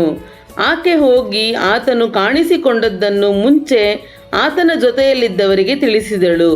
ಅವರು ಹಂಬಲಿಸುತ್ತಾ ಅಳುತ್ತಾ ಕೂತಿದ್ದರು. ಆತನು ಬದುಕಿದ್ದಾನೆ, ನನಗೆ ಕಾಣಿಸಿಕೊಂಡನು ಎಂಬ ಮಾತನ್ನು ಕೇಳಿದಾಗ ಅವರು ನಂಬಲಿಲ್ಲ. ಇದಾದ ಮೇಲೆ ಶಿಷ್ಯರಲ್ಲಿ 2 ಬಂದು ಹಳ್ಳಿಗೆ ನಡಕೊಂಡು ಹೋಗುತ್ತಿದ್ದಾಗ ಅವರಿಗೆ ರೂಪಾಂತರದಿಂದ ಕಾಣಿಸಿಕೊಂಡನು. ಅವರು ಹೋಗಿ ಉಳಿದವರಿಗೆ ತಿಳಿಸಿದರು, ಆದರೆ ಅವರನ್ನೂ ನಂಬಲಿಲ್ಲ. ತರುವಾಯ 11 ಮಂದಿ ಶಿಷ್ಯರು ಊಟಕ್ಕೆ ಕೂತಿದ್ದಾಗ ಆತನು ಅವರಿಗೂ ಕಾಣಿಸಿಕೊಂಡನು. ತಾನು ಜೀವಿತನಾಗಿ ಎದ್ದು ಬಂದ ಮೇಲೆ ತನ್ನನ್ನು ಕಂಡವರ ಮಾತನ್ನು ಅವರು ನಂಬಲಿಲ್ಲವಾದ ಕಾರಣ ಆತನು ಅವರ ಅಪನಂಬಿಕೆಗೂ ಅವರ ಮನಸ್ಸಿನ ಕಾಠಿಣ್ಯಕ್ಕೂ ಅವರನ್ನು ಗದರಿಸಿದನು. ಆಮೇಲೆ ಅವರಿಗೆ, ನೀವು ಲೋಕದ ಎಲ್ಲ ಕಡೆಗೆ ಹೋಗಿ ಜಗತ್ತಿಗೆಲ್ಲ ಸುವಾರ್ತೆಯನ್ನು ಸಾರಿರಿ. ನಂಬಿ ದೀಕ್ಷಾ ಸ್ನಾನ ಮಾಡಿಸಿಕೊಳ್ಳುವವನು ರಕ್ಷಣೆ ಹೊಂದುವನು, ನಂಬದೆ ಹೋಗುವವನು ದಂಡನೆಗೆ ಗುರಿಯಾಗುವನು. ಇದಲ್ಲದೆ ನಂಬುವವರಿಂದ ಈ ಸೂಚಕ ಕಾರ್ಯಗಳು ಉಂಟಾಗುವವು. ನನ್ನ ಹೆಸರನ್ನು ಹೇಳಿ ದೆವ್ವಗಳನ್ನು ಬಿಡಿಸುವರು, ಹೊಸ ಭಾಷೆಗಳಿಂದ ಮಾತಾಡುವರು, ಹಾವುಗಳನ್ನು ಎತ್ತುವರು, ವಿಷ ಪದಾರ್ಥವನ್ನೇನಾದರೂ ಕುಡಿದರೂ ಅವರಿಗೆ ಯಾವ ಕೇಡೂ ಆಗುವುದಿಲ್ಲ. ಅವರು ರೋಗಿಗಳ ಮೇಲೆ ಕೈ ಇಟ್ಟರೆ ಅವರಿಗೆ ಗುಣವಾಗುವುದು ಎಂದು ಹೇಳಿದನು. ಯೇಸು ಸ್ವಾಮಿಯು ಅವರ ಕೂಡ ಮಾತಾಡಿದ ಮೇಲೆ ಆಕಾಶಕ್ಕೆ ಒಯ್ಯಲ್ಪಟ್ಟು ದೇವರ ಬಲಗಡೆಯಲ್ಲಿ ಆಸನಾರೂಢನಾದನು. ಇತ್ತಲಾಗಿ ಅವರು ಹೊರಟು ಹೋಗಿ ಎಲ್ಲೆಲ್ಲಿಯೂ ಸುವಾರ್ತೆಯನ್ನು ಸಾರಿದರು ಮತ್ತು ಕರ್ತನು ಅವರ ಕೂಡ ಕೆಲಸ ಮಾಡುತ್ತಾ ಸೂಚಕ ಕಾರ್ಯಗಳಿಂದ ಸುವಾರ್ತೆಯ ವಾಕ್ಯವನ್ನು ಬಲಪಡಿಸುತ್ತಾ ಇದ್ದನು. ಹಲ್ಲೆಲೂಯಾ. ದೇವರ ಪರಿಶುದ್ಧ ನಾಮಕ್ಕೆ ಸ್ತೋತ್ರವಾಗಲಿ. ಇಂದಿಗೆ ಮಾರ್ಕನು ಬರೆದ ಸುವಾರ್ತೆಯು ಮುಕ್ತಾಯವಾಯಿತು. ನಾಳೆಯಿಂದ ನಾವು ಲೂಕನು ಬರೆದ ಸುವಾರ್ತೆಯನ್ನು ಓದುವಂತರಾಗೋಣ. ನಿಮ್ಮೆಲ್ಲರ ಸಹಕಾರಕ್ಕಾಗಿಯೂ ಪ್ರಾರ್ಥನೆಗಾಗಿಯೂ ದೇವರಿಗೆ ನಾನು ವಂದನೆಗಳನ್ನು ಸಲ್ಲಿಸುತ್ತೇನೆ. ದೇವರ ನಾಮ ಒಂದೇ, ಮಹಿಮೆ ಹೊಂದಲಿ.